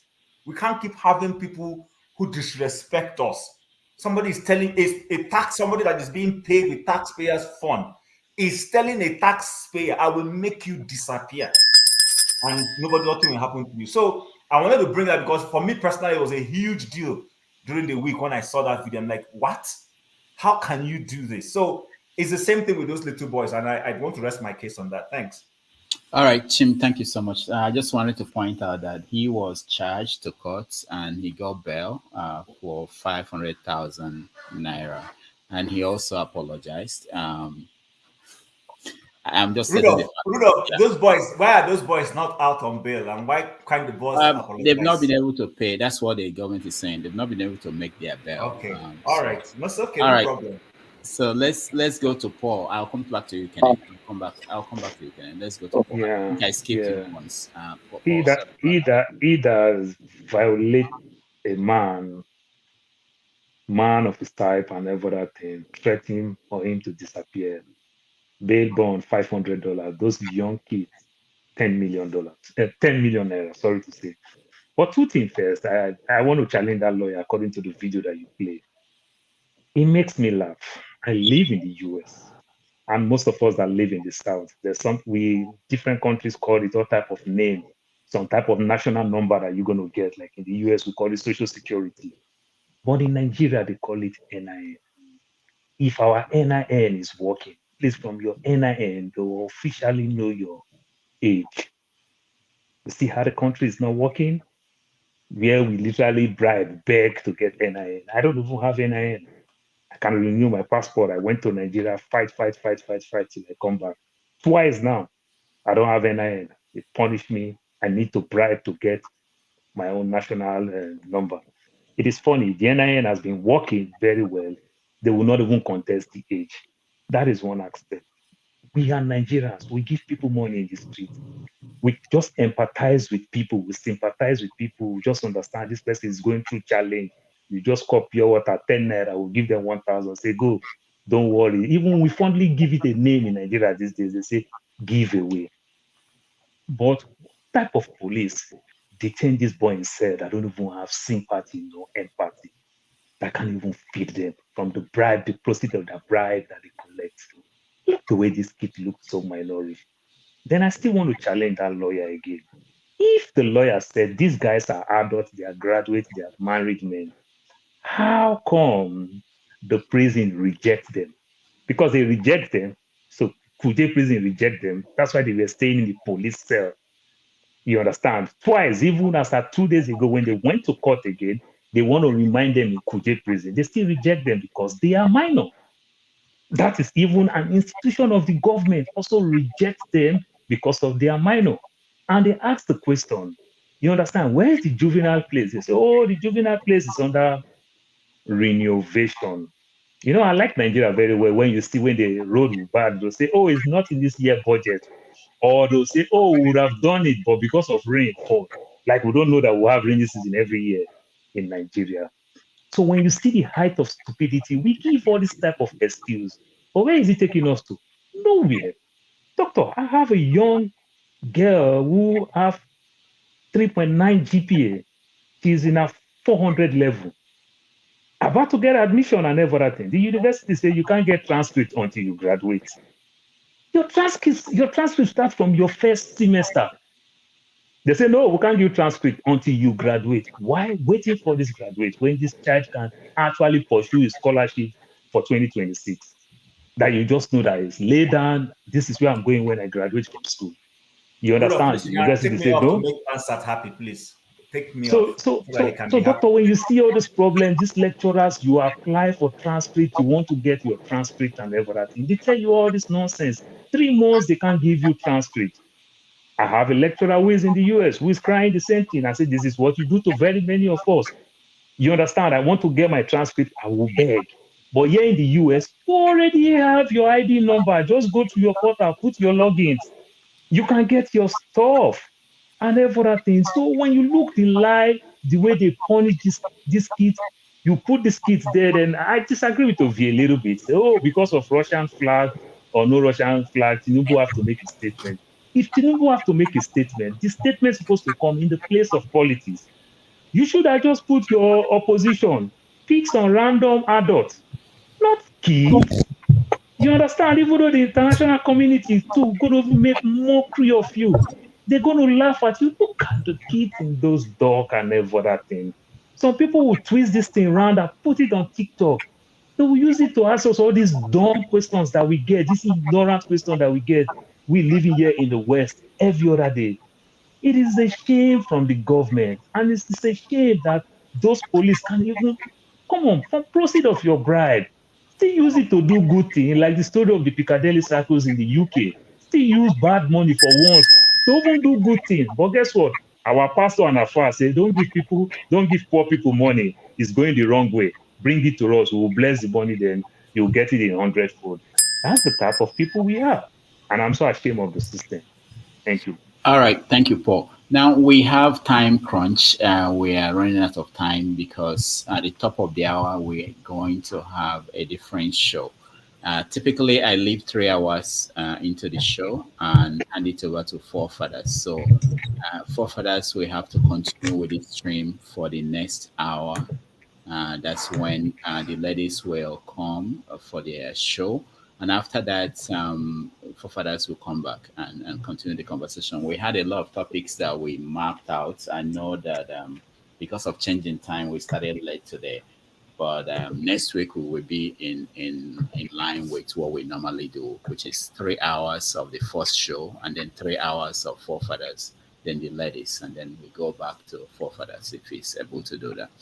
So thank you. I know, Kenny, I know you are there. I know you are next, and Bumi is also there. I want to welcome a Black Beauty to the show, and the color. I want to welcome you all. But on this note, I will have to take my leave and hand over to Forefathers so that he can continue. I thank all of you for joining. Those that supported the channel, I appreciate all of you.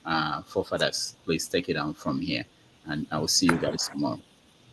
Okay, Ikola is next. No, it's Kenena. It's Kenena. Kene, you know I'm trying to skip you now. It's just one of those things. You know, I have to. So thank you, Dr. Rudolph. Kene, okay, please go ahead. So you see, when some of us were crying that the judicial system is filled with Sharia lawyers, those that did not go to law school, are now the judges and the lawyers in the judicial system. Some of you were not agreeing with us. Now listen to what a lawyer was saying. But I'm not here to condemn the arrest. Neither am I here to support Tinubu's government. You all know that I'm against that government. You know, it's an illegitimate government. But let us not be emotional with this conversation.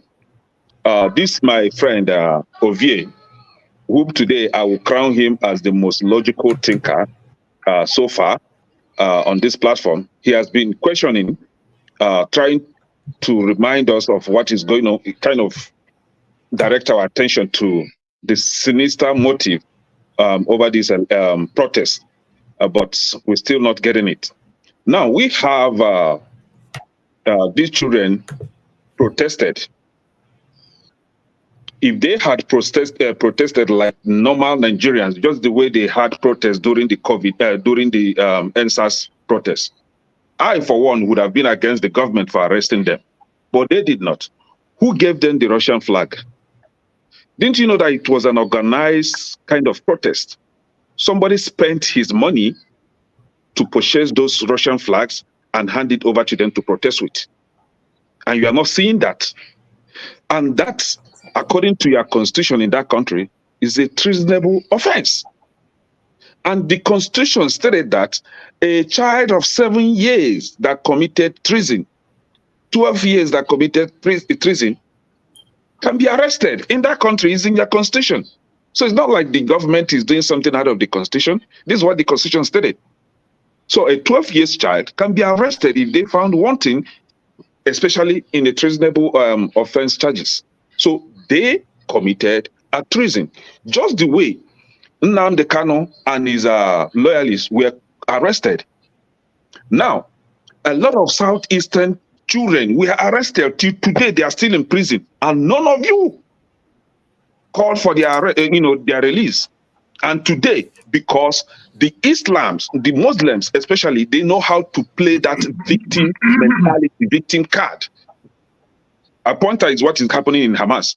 They will go and kill Israelites, and when the Israelites attack, they will start taking videos and pictures of children dying and all that, just to deceive the world, to call for attention, to call for emotional support and all that. That is the same thing that they did here in Nigeria. They organized it. The children were they did not faint on their way to court. They did not faint wherever they were, held. It's when they went to court, they started fighting. Matter of fact, they even look healthier than the way they were before they were arrested. Go on the street of the Northern Street and see how Almajiris look so malnourished. I believe they were not being starved where they were kept. They were fed. They feed them good food. Don't you know how much they budget in the Nigerian prisons? Don't you know how much they used to feed them every day? 18,000 naira each person. That's what they consume, according to federal government. And now they are playing Takia card,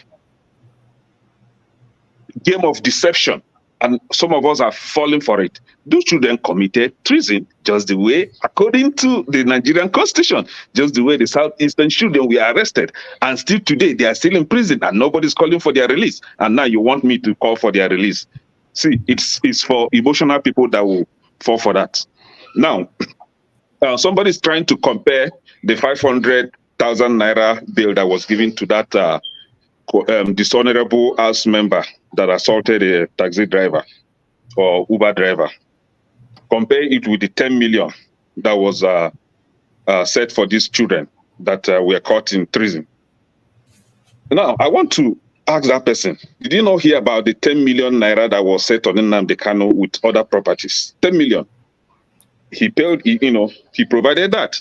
So the taxi driver, the dishonorable member did not commit treasonable offense. That is why maybe his bail condition was set for 500,000 naira. Not I'm supporting that anyway. But we have children that were charged for treason. 10 million naira is not a big money. So that person that bought flags for them, mobilized them to go and protest, should come and pay those money. And then yesterday I was asking questions. Who are the parents of these children? Are these children really Nigerians? Where were they imported from? From Niger Republic? From Chad?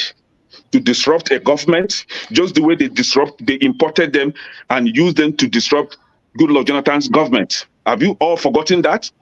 The kind of protest that was held in the north then during Goodluck Jonathan's regime, and they pulled the government, they made videos sent to the whole world and everybody, including Obama and his wife, we are against Goodluck Jonathan. Don't you know that that is exactly what they want to replicate with Tinubu's government? And if you were Tinubu, will you sit down and look them achieve that?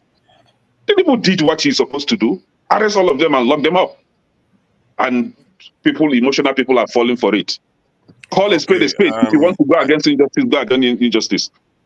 I don't know how you. May your candidate win. Your candidate will win in Jesus' name. Even if all this stuff, or even if all the things you said were true, even if they were grown-ups, you don't put them in prison and starve them.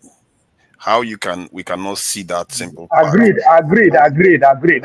Nobody can go around that one. They are better starved than get killed, than get fired. Just the way they fire the South African children. He's willing to go around anything at this rate. Okay, who is next? What's this comment now? Where did this one come from? Okay, Ikolala, welcome. Been a while. Thank you for joining us. What do you think about these children? When did you see this thing, and how did you feel when you saw the young ones in prison? In court, not prison. Yeah, in court. Thank you all, and good to see every one of you. I have a different take in the whole thing, because what you see in the Nigerian system is impunity. It's impunity. I mean, you have anybody can come here and say, hey, it's the children committed a treasonable offense. Why do you have a DSS? Why do you have intelligence service? Why can't they check out who is sponsoring this protest? Where did the children get a flag from? You don't just pick the easy fruit and try to make a point of yourself. No, it doesn't work like that. You go to the source. If you really want to deal with things, you go to the source. And it's impunity. It's impunity that a House of Rep member can say he would make someone disappear. It's impunity that the Minister of FCT was being asked a question by a few citizens, and he walked up to one of them and said he will slap him. And it's impunity that the president of a nation could put children in jail and starve them and even show it to the nation and say, okay, I've done this. What would you do? And some of us could sit here and say, hey, he has a reason to do that. Where is your intelligence service? And you are actually countering yourself by saying that nobody said it. Nobody is blaming the. Nobody said we should blame the kids. Okay, no, don't do that. No, because we are spreading misinformation. That's not what we said. We are here. We'll never die. We're here. We are misquoting us. Nobody said that. Okay, all right. Well, but this is my take, whether you said it or not, and I've not mentioned you. I mean, it's a lack of, the system doesn't work. It just doesn't work, and the agitation is coming because the system doesn't work. So we should look at it from that angle first. If the system was working, there wouldn't be so much protest, to the point that some people have decided to call on another nation to come and help them. And if they've done that, you look for the source. and say, okay, I'm nipping the bud. There's a word they say, nip the bud at the source. So if you have not nipped the bud at the source, how many children are you going to arrest? So if those people decide to sponsor some other children tomorrow, then you're going to arrest those children and put them in jail and do the same process all over. It's a roundabout. Then it makes no sense. That's my take on the matter. It's impunity of the system and the leaders, and thinking, okay, what can Nigerians do? They're going to come out, they're going to talk, and we're going to have some people who will support us, and everything will be hunky-dory. We'll all be fine again. And it goes on and on and on and on. Thank you. Thank you, Ikolala. A Black Beauty, thank you for joining us. As always, Bumi and A Black Beauty, if you wanted to say something, you can go ahead and just, go ahead and say what you need to say. Please go ahead. What do you think about these young ones? And how did you feel when you saw them? Well, I'm still in Nigeria, as you know. When the protest was happening and I saw the video of maybe there was about 15 of them walking together with the Russian flags, I didn't immediately think or know that they were children, number one. So that's just me observing with my eyes.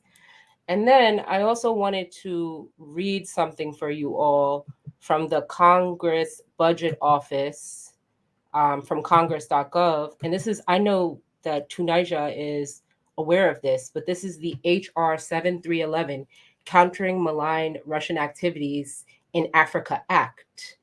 The HR 7311 would direct the Department of State within 90 days of the bill's enactment to develop a strategy for countering Russian efforts to undermine democratic institutions in Africa. The bill will require the Secretary of State to report the implementation of this plan on an annual basis for the following 5 years, beginning 180 days after enactment of HR 7311. The bill will also direct the agency to provide in each annual report a survey of similar initiatives undertaken by foreign entities, detailed intelligence on the identity of local actors complicit in Russian activities. So I just want to set that up before I make my commentary, because my commentary it's building off of OVA's point, which is that it does not serve the interests of the Nigerian public to align themselves with Russia at any point. Russia don't got no jobs for you. Most of y'all work in America. Most of y'all live in America, and y'all children is about to be some Black American kids. They don't have no place for y'all to live. They don't have no citizenship for y'all. And I'm not saying this because I'm in Nigeria right now. I'm not like the most gung-ho American, but I am an American. And I know what that shit has done for me as a Black person. And I want you all to have the opportunity to continue to get the money that you deserve to get from a country that has enslaved the Black body for hundreds of years. So what I'm saying is, when I saw it immediately in the protest footage, I immediately thought, why are these men out here with the Russian? Oh, they better not do that, because that's going to mess up Nigeria's ability to transact on a global scale. That's going to mess up Nigeria's ability to get any kind of loan and funding from the IMF or the World Bank or any of these bodies, even though you all don't necessarily support that. Those are things that are continuing to, in some way, build on this economy, even though it's not necessarily trickling down to the individuals. I understand that point. But my thing is that I'm trying to see where the benefit lies for people that think that they're going to align with Russia over America. I mean, it's a clear, obvious choice to me. And my thing is, you don't want America to enact this bill, because like they said, they can enact this bill and within 90 to 180 days, your visa can be revoked if you come from a country where little boys is throwing up a Russian flag. So yes, right? I know that my genealogy points to the north, but I'm going to say, put the little boys where they got to go, right? Put whoever's responsible for sponsoring the little boys, find them. Because Nigeria cannot be aligned with Russia, or else you won't even be able to travel here in the holidays. You're going to have to go through France. You're going to have to go through wherever you have to go through to even get back home to your own place. Think about all the Cuban people that can't travel seamlessly back and forth home. They have to go. I know this because I'm Caribbean. They have to come through Jamaica, and they have to take other boat routes from Jamaica and Trinidad to get home. That's gonna be you. So that's those are my comments, and y'all could just pass that one. Thank you. Bumi, Please, please go ahead. No, sorry, can Bumi you wants take me to. out and bring Pansat, please? My Pansat is not here. Okay, I Sorry, can take you sorry, out. sorry, There's my somebody sister. else That here. was the bill from the congressman from New York, right? That you just I don't referred to. know. I Yeah, it's don't a know who it's from, but I gave you the number, and it wasn't it's not enacted yet, but they can. You yeah. know He how has they do. the first. He has the first vote. First vote has been gone already. Yes, it was a congressman We've Milk been from New watching York that this. passed it. We've been watching it since they proposed it in late 2021, and they drafted this in 2022. What I'm reading, there's also an amendment now. They're Yeah. calling it Combating International Drug Trafficking and Human Smuggling Partnership Act, but it's the same damn thing. It's the same bill, and that language is still in it. So what I'm saying is that it is a political. It's treason what they've done. I'm Yeah, sorry. you were spot on. And You were it spot can on. endanger every Nigerian who is benefiting from the economy of America. Because if your visas get revoked and you can't work no more and you can't get your money out of this system anymore, I mean, that's not a good position. What I is the really benefit? believe. Do you see the state of Nigeria? What is the benefit? No, Tunaja, do you ever ask yourself why FFK? They just forget about FFK. That's Fani Kayode. You don't ever ask yourself why. He's a victim of that. So be it. So what is in America that you want to go to? I don't understand No, this thing. Come on, let's be Tunaja. It's honest not here. Can about. I speak We are as an not even there American? yet. Can I speak We are as an not there American, yet. That's not what please? we are talking about yet. Let me, I'm sorry. I'm in Nigeria, but I must speak as an American right now. I have to.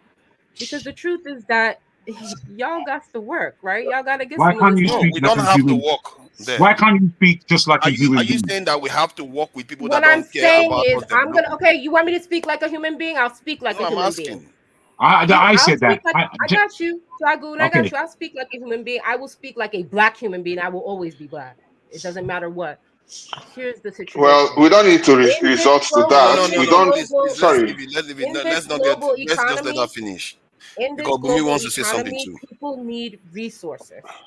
And unfortunately, and I'm not above it either. If America fall and I got to go to China to work and make $1 or whatever, or you want whatever, I will go. And that's the point I'm trying to make. People are Very in good. America benefiting from making money and enriching their family back home, right? You always Very talk good. about that. People that go Japa and they take that money and all that money, those billions that are being remitted back to Nigeria. Well, how y'all Great. gonna do that if y'all don't have no visas and working papers? All Great. these How you things gonna are do good, but the issue is Wait, wait, wait, wait, we wait. Oh, if can we stop They said interrupting? Can we Bumi, they just stop said this Bumi now, would one at a speak time? after. And Jago, you too. Yeah. Bumi will speak later. Let her They, finish. Then Bumi will can speak. I I'm go done. after Bumi is my request. I'm done. Depends I on. haven't spoken in an hour. You've seen it now. You've been here. I don't. No, I didn't. I have to go like from the bottom. You see, before it No, goes back to the top. It's all right. Bumi, please go ahead. It will come back to you. Bumi, please go ahead. Ikolala, when Bumi finishes, and maybe you can interject. Please go ahead. Ikolala has spoken already. You understand? You need to do this thing properly, my brother. See, don't worry. I'll get Jago. We are here now. Okay, we Well, are not do here. the thing properly. Ikolala interrupted, which is fair. But he's really spoken and made his point. Oh, he's I not have spoken. not. Don't worry. He's on his interjection. 30 seconds maximum. Bumi, please go ahead. Can you guys hear me? Because I feel like my internet is acting up. Loud Just and to clear. clarify, can you hear? Okay, thank you. So before I make my comments, I wanted to just throw some current data when it comes to like the standard of living regarding children, because we are talking about children. So the Nigerian population, the current Nigerian population is approximately 224 million people. And out of that 224 million people, we have 110 million children under the age of 18. Now, when you look at that, that's half of our population. When you look at that and you observe like the standard of living of those half the population, we have a population that has a infant mortality rate of 53.676 deaths per 1,000 births. And when we go to malnutrition, you have a population. So out of that 110 million children, we have 11 million children who are going to face who are basically on the experiencing several poverty, debt that has to do with malnutrition. So they are probably going to die from malnutrition.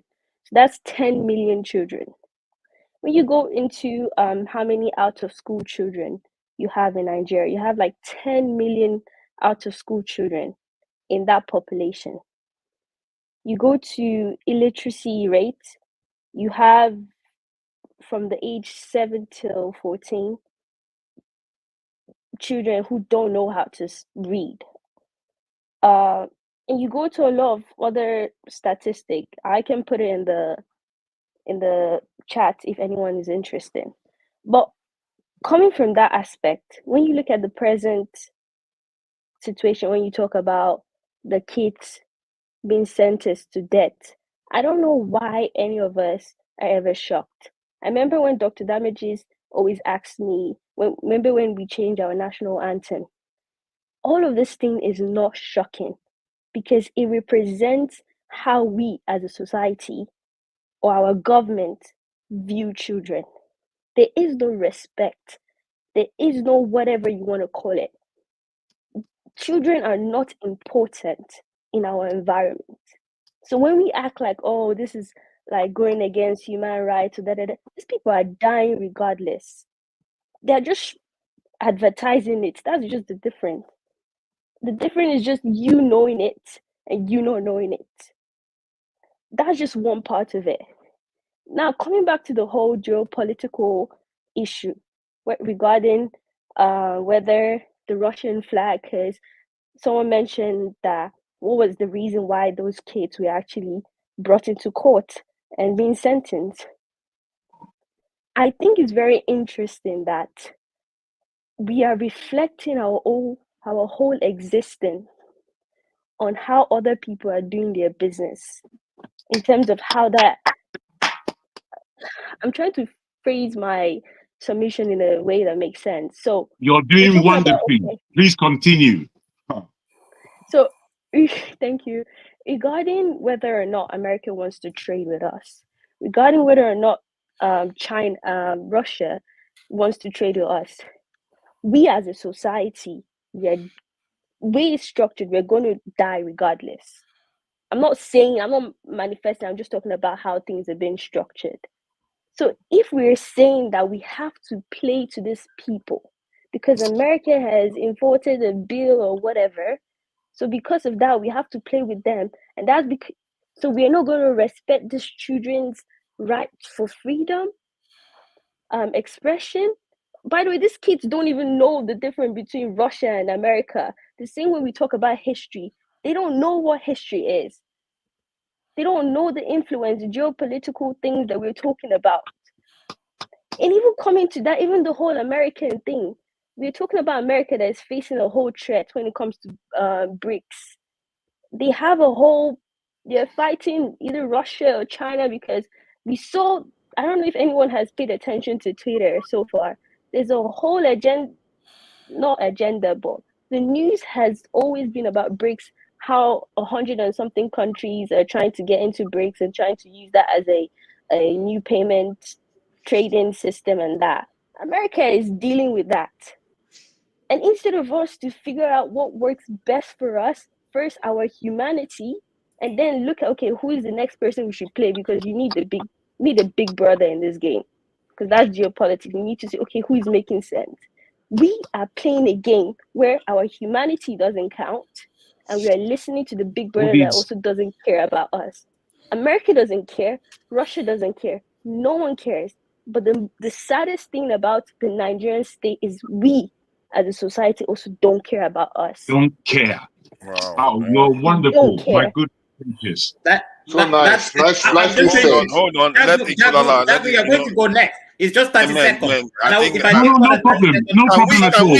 Can we try to rest it, please, and try to keep it brief, Ikolala? You can see that there's a lot of pressure. 30 seconds. I'm just going to. If I go more than 30 seconds, cut me off. You see, we kind of put our own sovereignty based on, and she has stated it so well. We put our sovereignty. She stated it. My goodness. After every other person. I mean, somebody reading us a bill. that was read somewhere that would stop us from gaining our. What have we gained? 64 years from these people. The same thing is 30, happening in India right 30 now. seconds, Otigbo. So my Almost. All right, question, okay. my question That's what I must as stop. rebuttal to that. Thank Can you. I just Thank make you. a, just Have a a good question day, as everyone. Yeah, rebuttal? please go ahead, Black Beauty. You know you are free My to. question, Bros, just as you said it all. You said something. Now you're going against your own word. Hey, Don't Jago, do my that. man, how can No, you be don't. like this? Eh? Please The don't do women that. you have to allow the No. ladies have their space. Madame has spoken, and what I have No, to say, she just what want I to have to interject. say, she would still also respond to. Do your 30-second thing, which you've done, and allow me to speak. I gave my Don't do word. this. I Oh, gave my God. word now. Bro, Jago, you're calm down. frustrating Calm me. down. Help me here. See, Just, Go ahead, Dragon. Go ahead. can you Go please, ahead. Jago, she wants you to go ahead now. Go ahead. all I'm asking, forefather, please don't frustrate me. I take our conversation seriously. Can you allow him to do his job so we can all have peace? Please go ahead. That was nonsensical. Anyway, just like your statement earlier, and I would like to begin like this. Firstly, Bumi, you're a star. You're a fantastic individual, and you must always keep your heart in the place that it's in. You see, there are a lot of old men here and griped old people that don't. Their selfishness is killing them. Their lack of understanding on what it is to be a human being is effing them. I will cease from swearing because I have a lot of vitriol in my gut. I did not understand necessarily where Ovia was coming from, and it's not the first time. Ovia is an intelligent guy, but following him for me was difficult. So I asked him, are we dealing with the same subject? I couldn't grapple with what it was. When Madame came in now and I saw the comment, I could further have some appreciation on what Ovia was saying. Black Beauty expressed Ovia's point of view and obviously her own better, clearer in my ears. Not to say it was better than Ovia. Please don't take offense because we like to take offense unnecessarily on this show. Ovia made a statement earlier on the chat for me, and I'm not going to sword fence you on the chat, bro. I'm going to speak to you directly here. That's what this platform is. I ain't doing that nonsense. And then I'm afraid I have to use the term. The crass individual that calls himself Kenny, he too went to join on the chat. Why doesn't he come here and speak to me instead of interrupting? You can speak directly. Those things aside, you see, I don't know why idiotic Americans and Black Beauty, you know I love you. You know, I don't want you to take offense either, but we have to check ourselves regularly. What the hell is America? Who gives a damn about America? America is a place losing to get power. money. But excuse me, my darling. Excuse me, A place please. to get money. Fair enough. Now, please excuse me. It's not the only place in the world that has money. In fact, all they do in America That's is facts. print money. All they do in America is print money. Their currency is fiat. It's emptiness. But because we are so myopic and we don't understand shit, we then feel that we are actually spending real money. You're not spending any money. Dollar is crap and it's about to go down the drain if you don't recognize. Now, let me say this. When I saw, just like Black Beauty herself, when I saw that image and that when the Russian flag was on, and I looked at it and I felt I understood something. And whether or not those people who were carrying that flag understood what they were doing or not, I felt strongly, because again, it was in the north. I felt strongly that that is obviously a connection with what's going on in Burkina Faso, Niger, and Mali. Now, these countries have come together and they're deciding for themselves. If you're all blind and stupid, they are deciding for themselves what they're doing. They are playing the game. We idiotic Nigerians, and I can't believe what's been uttered here, to be frank. We stupid Nigerians have no understanding at all of the game of death that we are playing out here. Wait, please. Wait, please. Now, I would say this to you guys. As Nigerians, as a country, we are supposed to be within the top 5. We are not anywhere near it.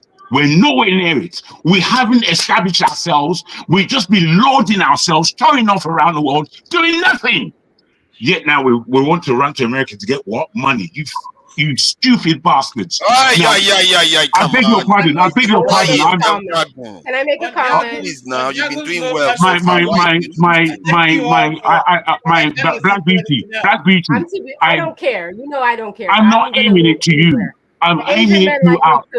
I'll be up in China. Listen, let me tell you something. Wait. Please let me land. I've got a lot to say before. Please let me land, my brother, before you throw me away. Please. I'm not directing my comment of bastard to you. I'm saying that we as black people are still not thinking. We think we're thinking, but we are not. You see, the position of the planet right now, China and Russia are in the driving seat of what's going on. They are in the driving seat. No matter what you're saying, the rubbishness of Kamala Harris and idiotic Trump, they're not going to do anything for you people. I'm going to cease from any swearing. I'm calming down. They're not going to do anything for you. You can believe in them if you want, and fair enough, but they ain't doing shit for you. So Thank you. I think your time is up, Jargon. Can I get 2 more minutes? Please don't do this. No, you can't get 2 more minutes. Now, come on, look at the time. Fair enough. Don't let me land. I want to land. Can we allow it to this thing? Let the lady go ahead. A black beauty. Please let her respond, please. A black beauty, please go ahead.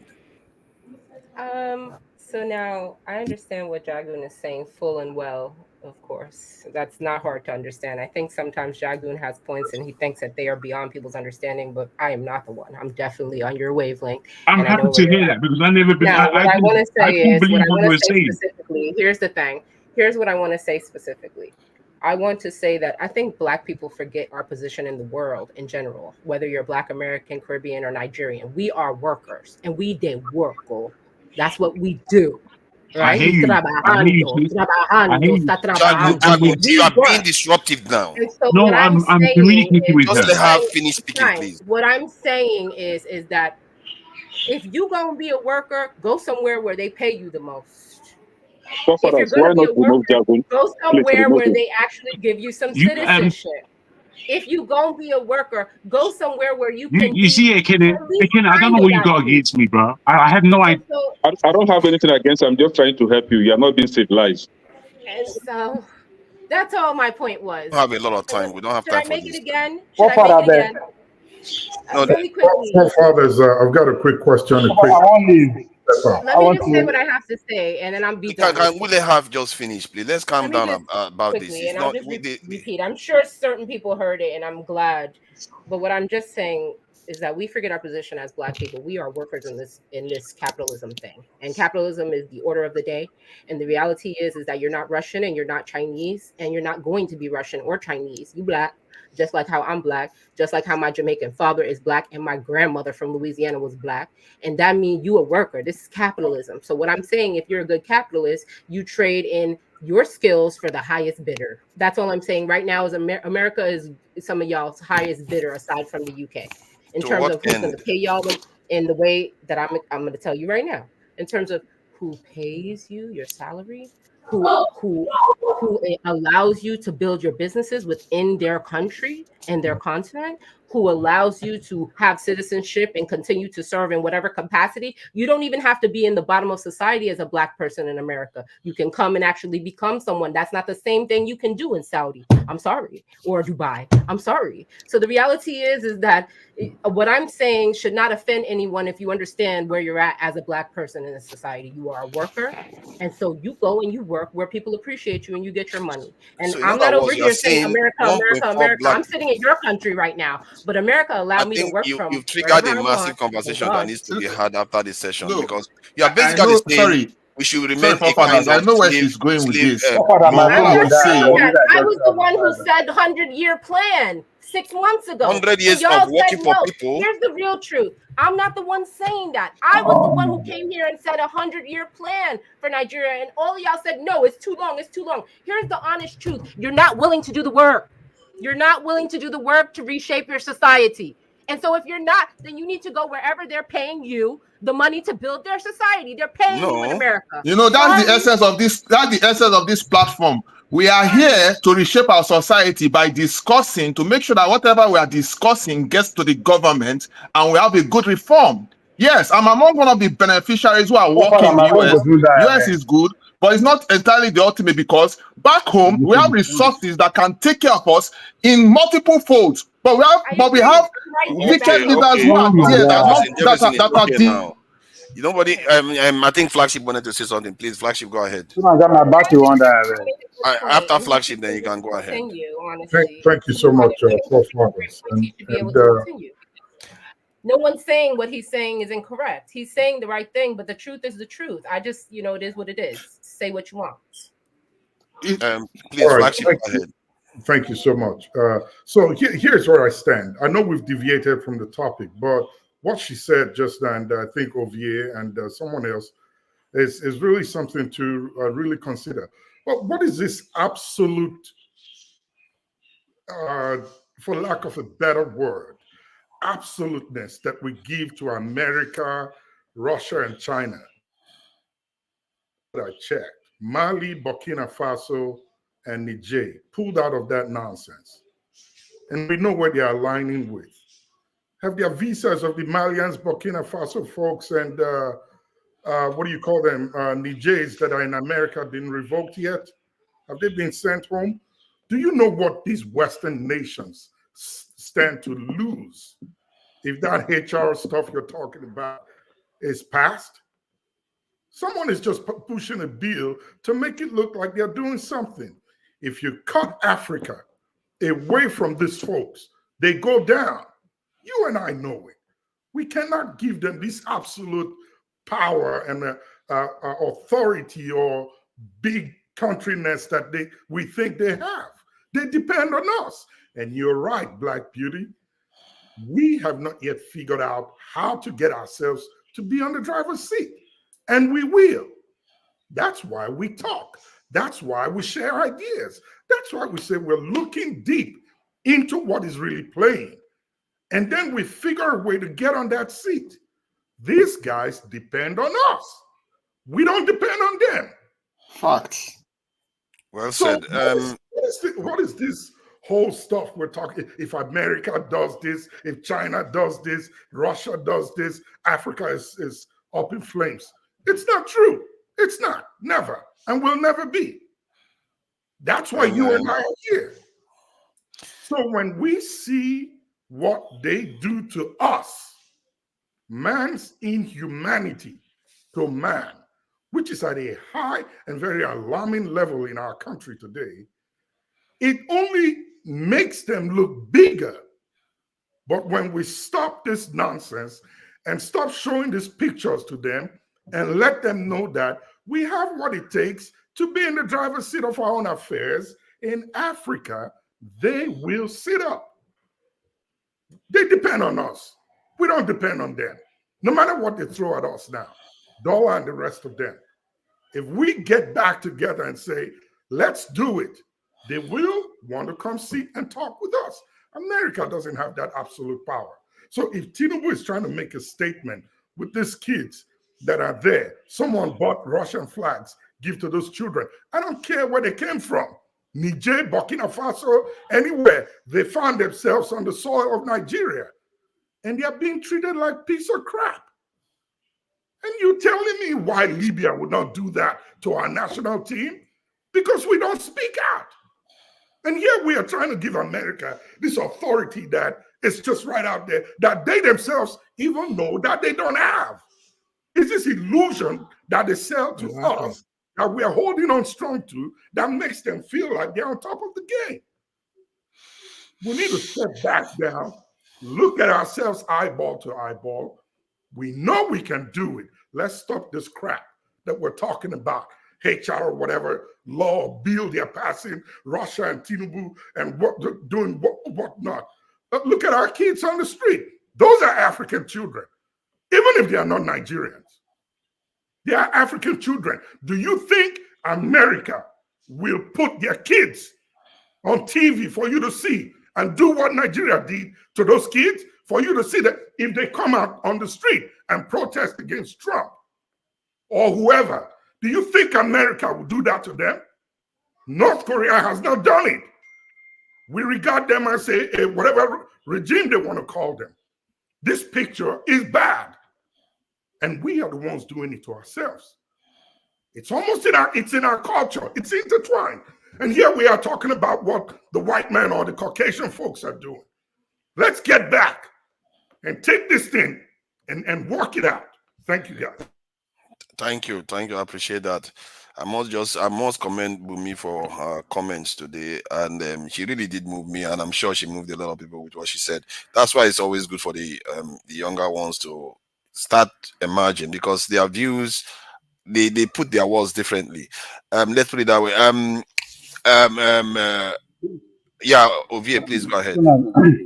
All right, thank you. First of all, let me start by saying that I'm glad that we are now actually having conversation. Last week, when they thought say we no be free people, everybody talking Naibo at the smoke, right?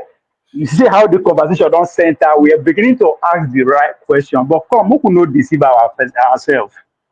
You cannot give what you don't have. We don't have power. Don't let anybody deceive you. I am a realist. I am telling you what is happening. That's exactly what the lady is also saying. What Bumi is alluding to, saying that Bumi is alluding to what we should be doing. And that prompted me to ask question, who is we? Right? And that's why I say to Nigeria, you ask the right question.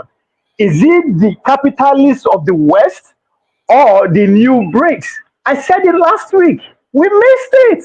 We are not there. We failed to organize to take advantage of times like this. I said something exactly last week.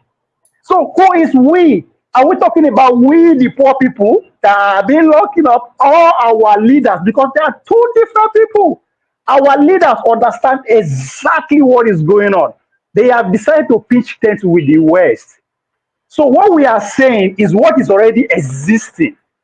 We are not in between, say, where we will go? Are we going to go? No. We are in the hands of the West, the American. It's not that we are praying to, no, we're already in their hands. You see our leaders, all of them. So the question is, when you say we, is who? That's why I keep shouting.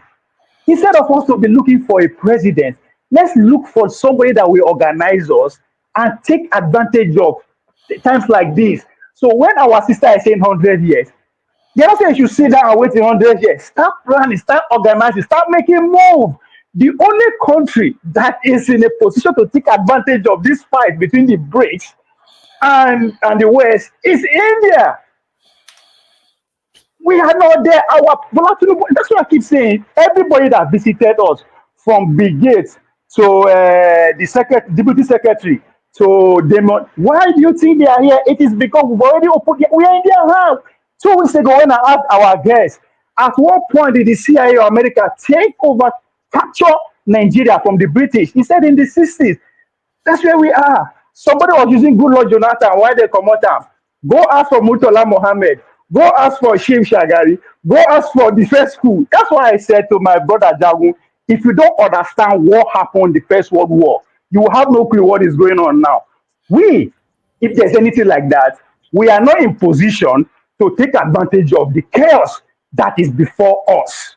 Right? So, yes, the question we should be asking, is it BRIC or the West? But we are already in the West. So, leaving the West to join the BRICS, then we should talking about the consequences, because there's going to be consequences. Are we ready for that? But most importantly, none of these are leaders, from Shewore to everybody, that is opposed to the Western way of the way we are living. So it's not the question of, we are supporting America or not supporting America. And please, to those who are listening, make una go find that bill and read them. You get why?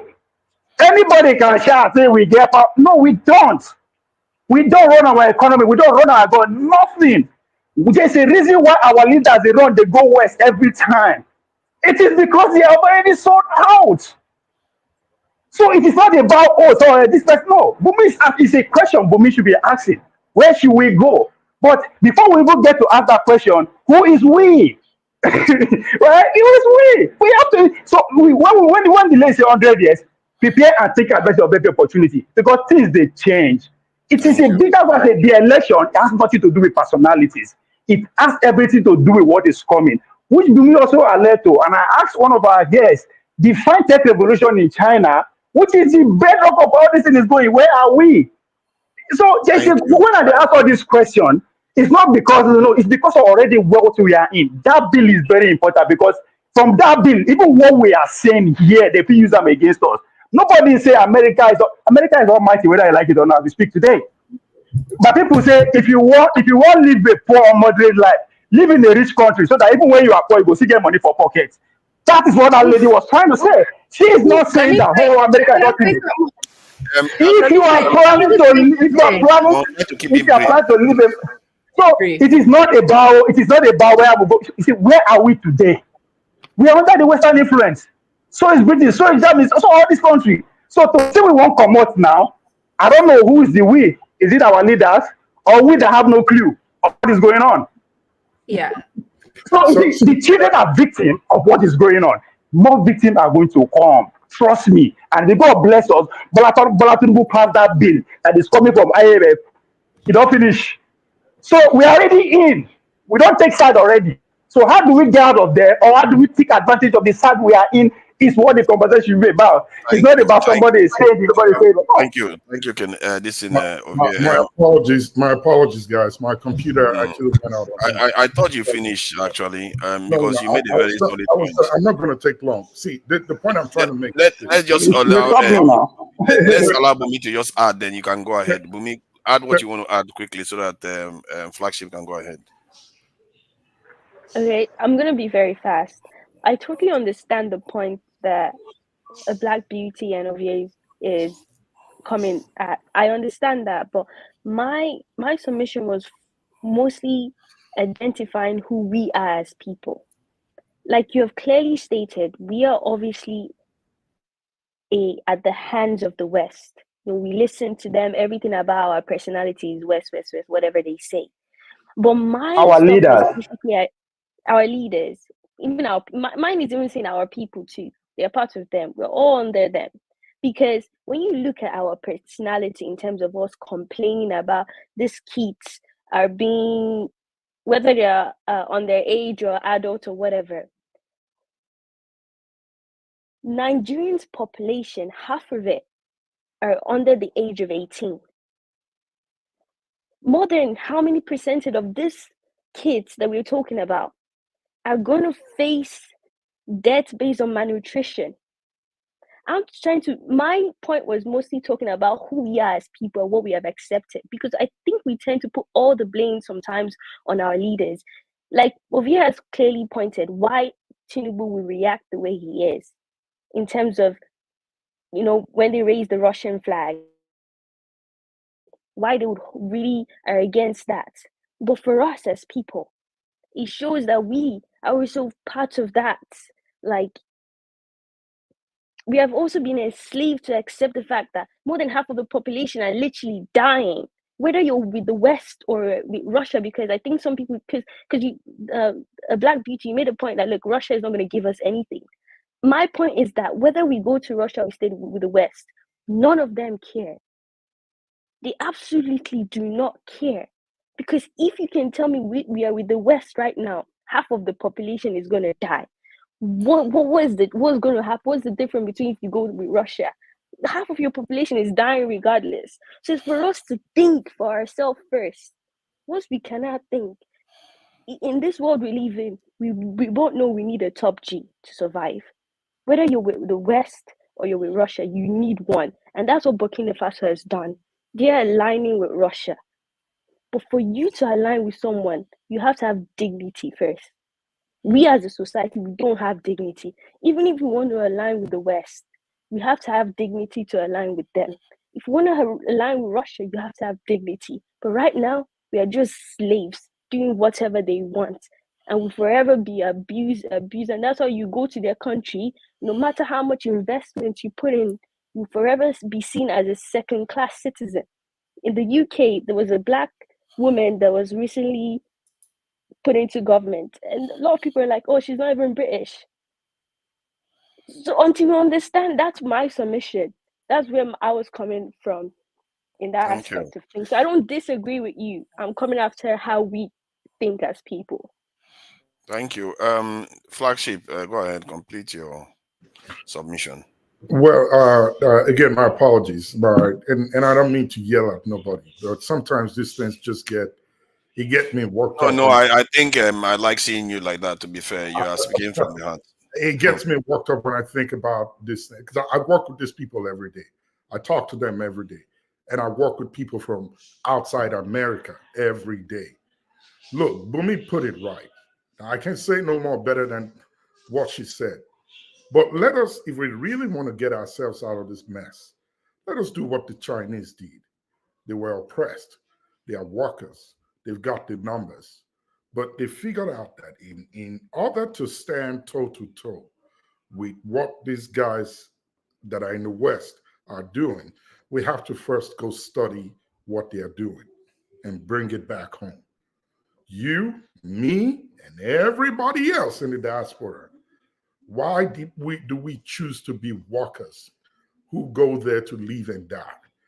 I'm privileged to information. That's why you and many others, they are privileged to systems, how they work, how these things come together, and what makes this nation great, or nations wherever we are great. Have we thought about taking it back home? That's what the Chinese did. My background is biomedical research. I've worked with a lot of these people. America, I mean, I'm talking doctors, surgeons. They come and they work as lab assistants. And after 6 months, a year, maybe 3, they pack up and leave for no reason. They got what they want and they go back to use it. Why don't we think in that same direction? We have great Nigerians in the U.S. military, in the academics, Wall Street, education, name it, every aspect of America. We have great Nigerians that play key roles in these systems and structures. Why don't we think like that if we really want to get it out? Let's stop blaming the leaders. Yes, maybe they're tone deaf, or they're not listening, or they're puppets in the hands of the West. So were the Chinese. But today, they are calling the shots that they are giving America a run for their money. Why can't we do it? We're the strongest in Africa. They are investing the most money in the biggest embassy that they have in the world is built in our country. It's about to be completed now. Why are they doing that? It means there's something we've got other than numbers. We've got brains. We've got the ability to use these things, even if you're a janitor where you work. Can I just ask a question on that? Exactly what you just said. We've got brains. Exactly what you just said. Put these things together. Come up with white papers. Let's go back home. You and I can do it. We don't need them. I can work with you. We can get off the screen and start talking to each other. This is what I know. This is what I know. This is how it's done. Take it home. Start from one community at a time. That's how we can make it. I just want to ask one question. Because, I've thought about that, and that's one of the reasons why I'm even here, just because I feel like that is the role of us as Black Americans, maybe to help bridge the gap and try to bring some of that knowledge back home. But my question to you, Flagship, specifically, is what happens when we come back home now and we start building our corporations and we're getting sued for theft of intellectual property because we worked in the industries for years? Now what happens? So here's what you see, for example, I'm going to give you exactly what I'm thinking about. So I think about the innocent vehicle. Sorry, we've got a hard 2 minutes to break because there is another show coming up. We will resume after the show in 3 hours time. So I'm sorry, it's just what it is. I think this stuff caught fire just 20 minutes ago, and but we've got to close out. I'm sorry. It's going to be a hard break, and whoever wants to speak, sorry, righteous man, I see you there. I know. If I spend my time in Nigeria here, my data burn everything. and you just shut me out and you want to close. Okay, no problem. Thank you very much. Sorry, and it's not my fault. I see, we are still on. 3 hours later, we're going to be back here to finish the discussion. I'm really sorry about that. And there's a next show coming up. I think it's about childless couples and the sadness that comes from it. So you can join them. It's hosted by Tope O, Pastor, and sorry, Fofana, point of is it not? correction. You are reading the wrong thing, Fofana. Am I? Okay, which one is it? I thought it was that one. It's a women's segment. We're talking about the US and we are continuing on what we started last week. Point of correction, please. Okay, thank you. I appreciate that for the correction. Oh, yeah, let me see. It says 9 p.m. Yeah, American decides. Okay, Kamala Harris, Trump, and yeah, that's coming up right next. I think most of you would still want to talk about those things anyway. Thank you very much. Till next time, we'll catch you guys in 3 hours time, precisely. All right then. I'll see you guys later. I have to go now. This is what it is. Arise, O compatriots, Nigeria's call obey, to serve our fatherland.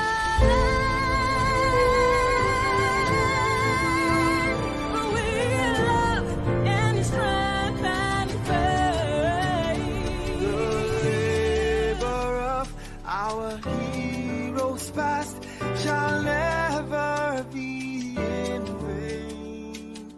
To serve with heart and might, one nation bound in freedom, peace and unity. Hey, that's so. Yeah. Oh, yeah. Arise, O compatriots.